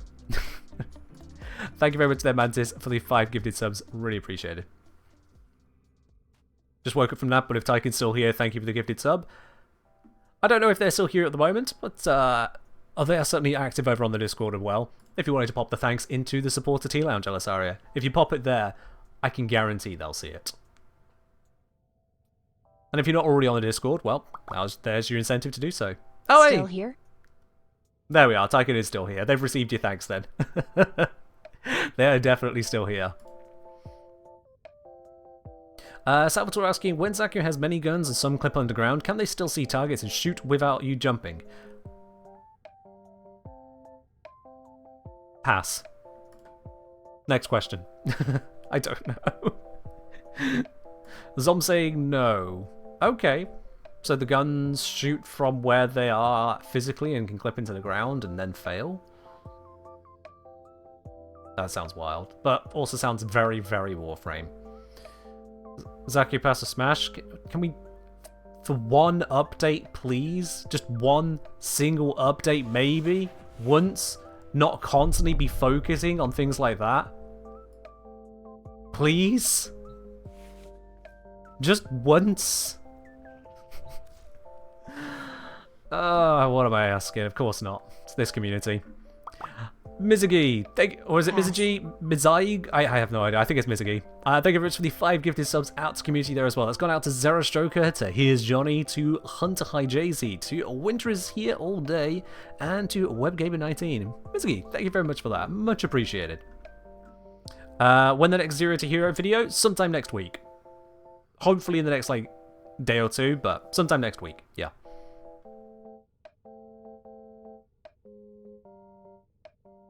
Thank you very much for the 100 bits again there. Much appreciated.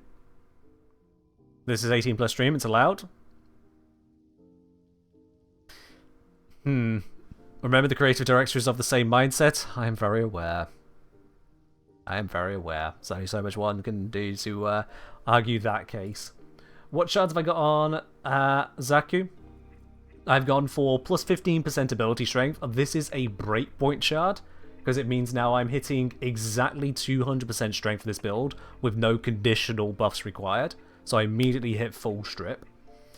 We then have a couple duration shards, because duration is very nice on Xaku.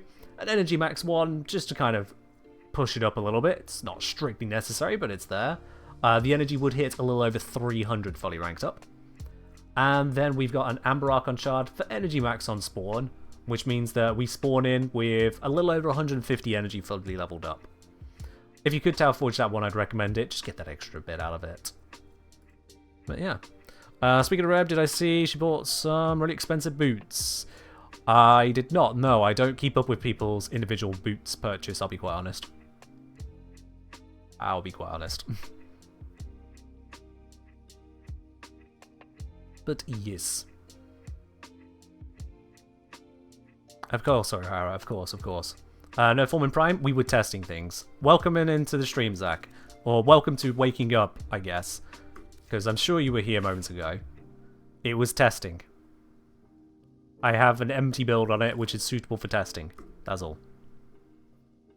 Post them on our Instagram story? Oh, I don't use Instagram. So, that explains that. You passed out earlier? Okay, then. Glad I'm engaging. Hope you're alright. Anyway, we've got a hype train running at the moment. I think during a hype train is the perfect time to do the draw for the giveaway. You've got hype, I've got hype. Let's see who's going to be the winner on this.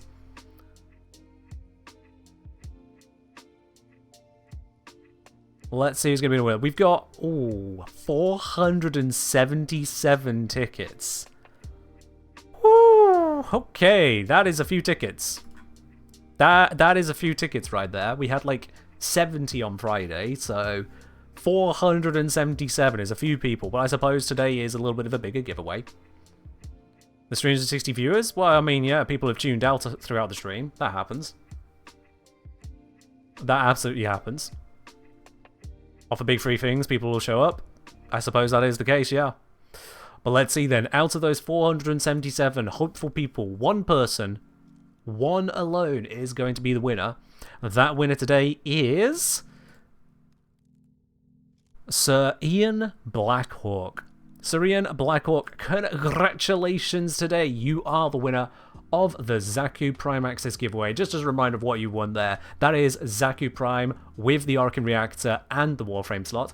That is the Prime weapons. You got the Trumna Prime and you've got the Quassus Prime, or Croissant Prime if you so desire. Again, with Catalyst and slots. You get the Prime glyphs, you get the Prime accessories, you get the Platinum, you get the boosters, the whole thing. That'll be delivered to you so long as you actually claim it. So I'll be sending you a message shortly after the end of the stream via Twitch DM for you to be able to claim that. As long as you do that within 24 hours, it is all absolutely yours. All the details will be in that Twitch DM. Do not be late. For everyone else, thank you very, very much for joining in on this stream today. We're about to hit the last seconds of the hype train. As soon as that wraps up, we'll raid on out of here to another part of the Warframe community. Let's have a gander as to where we can raid on over to. Let's see. Who is live and is worth dunking 300 excited nerds onto, I wonder? Who is live enough to throw all that at? In the Warframe category... Oh, misclick. Brozyme? Yep, there is a Brozyme going, so we can head over to Brozyme. We have got a Barney Jack going, a Gaz going. There's a couple options. Look at the top there. Archangel. There's a Zion Zeta starting soon. Okay. Yeah, let's go Brozyme. Let's go Brozyme. Zion's still starting, so we'll head to Brozyme today. There we are. That raid is set up and running. We're going to be heading on over to Brozyme in the midst of their Warframe stream as well. Thank you everyone once again for joining in. I do hope you have enjoyed the stream today. I'll be live again on Wednesday with some more Warframe, but in the meantime, be your absolute best selves, and I'll see you in the next one. Bye-bye.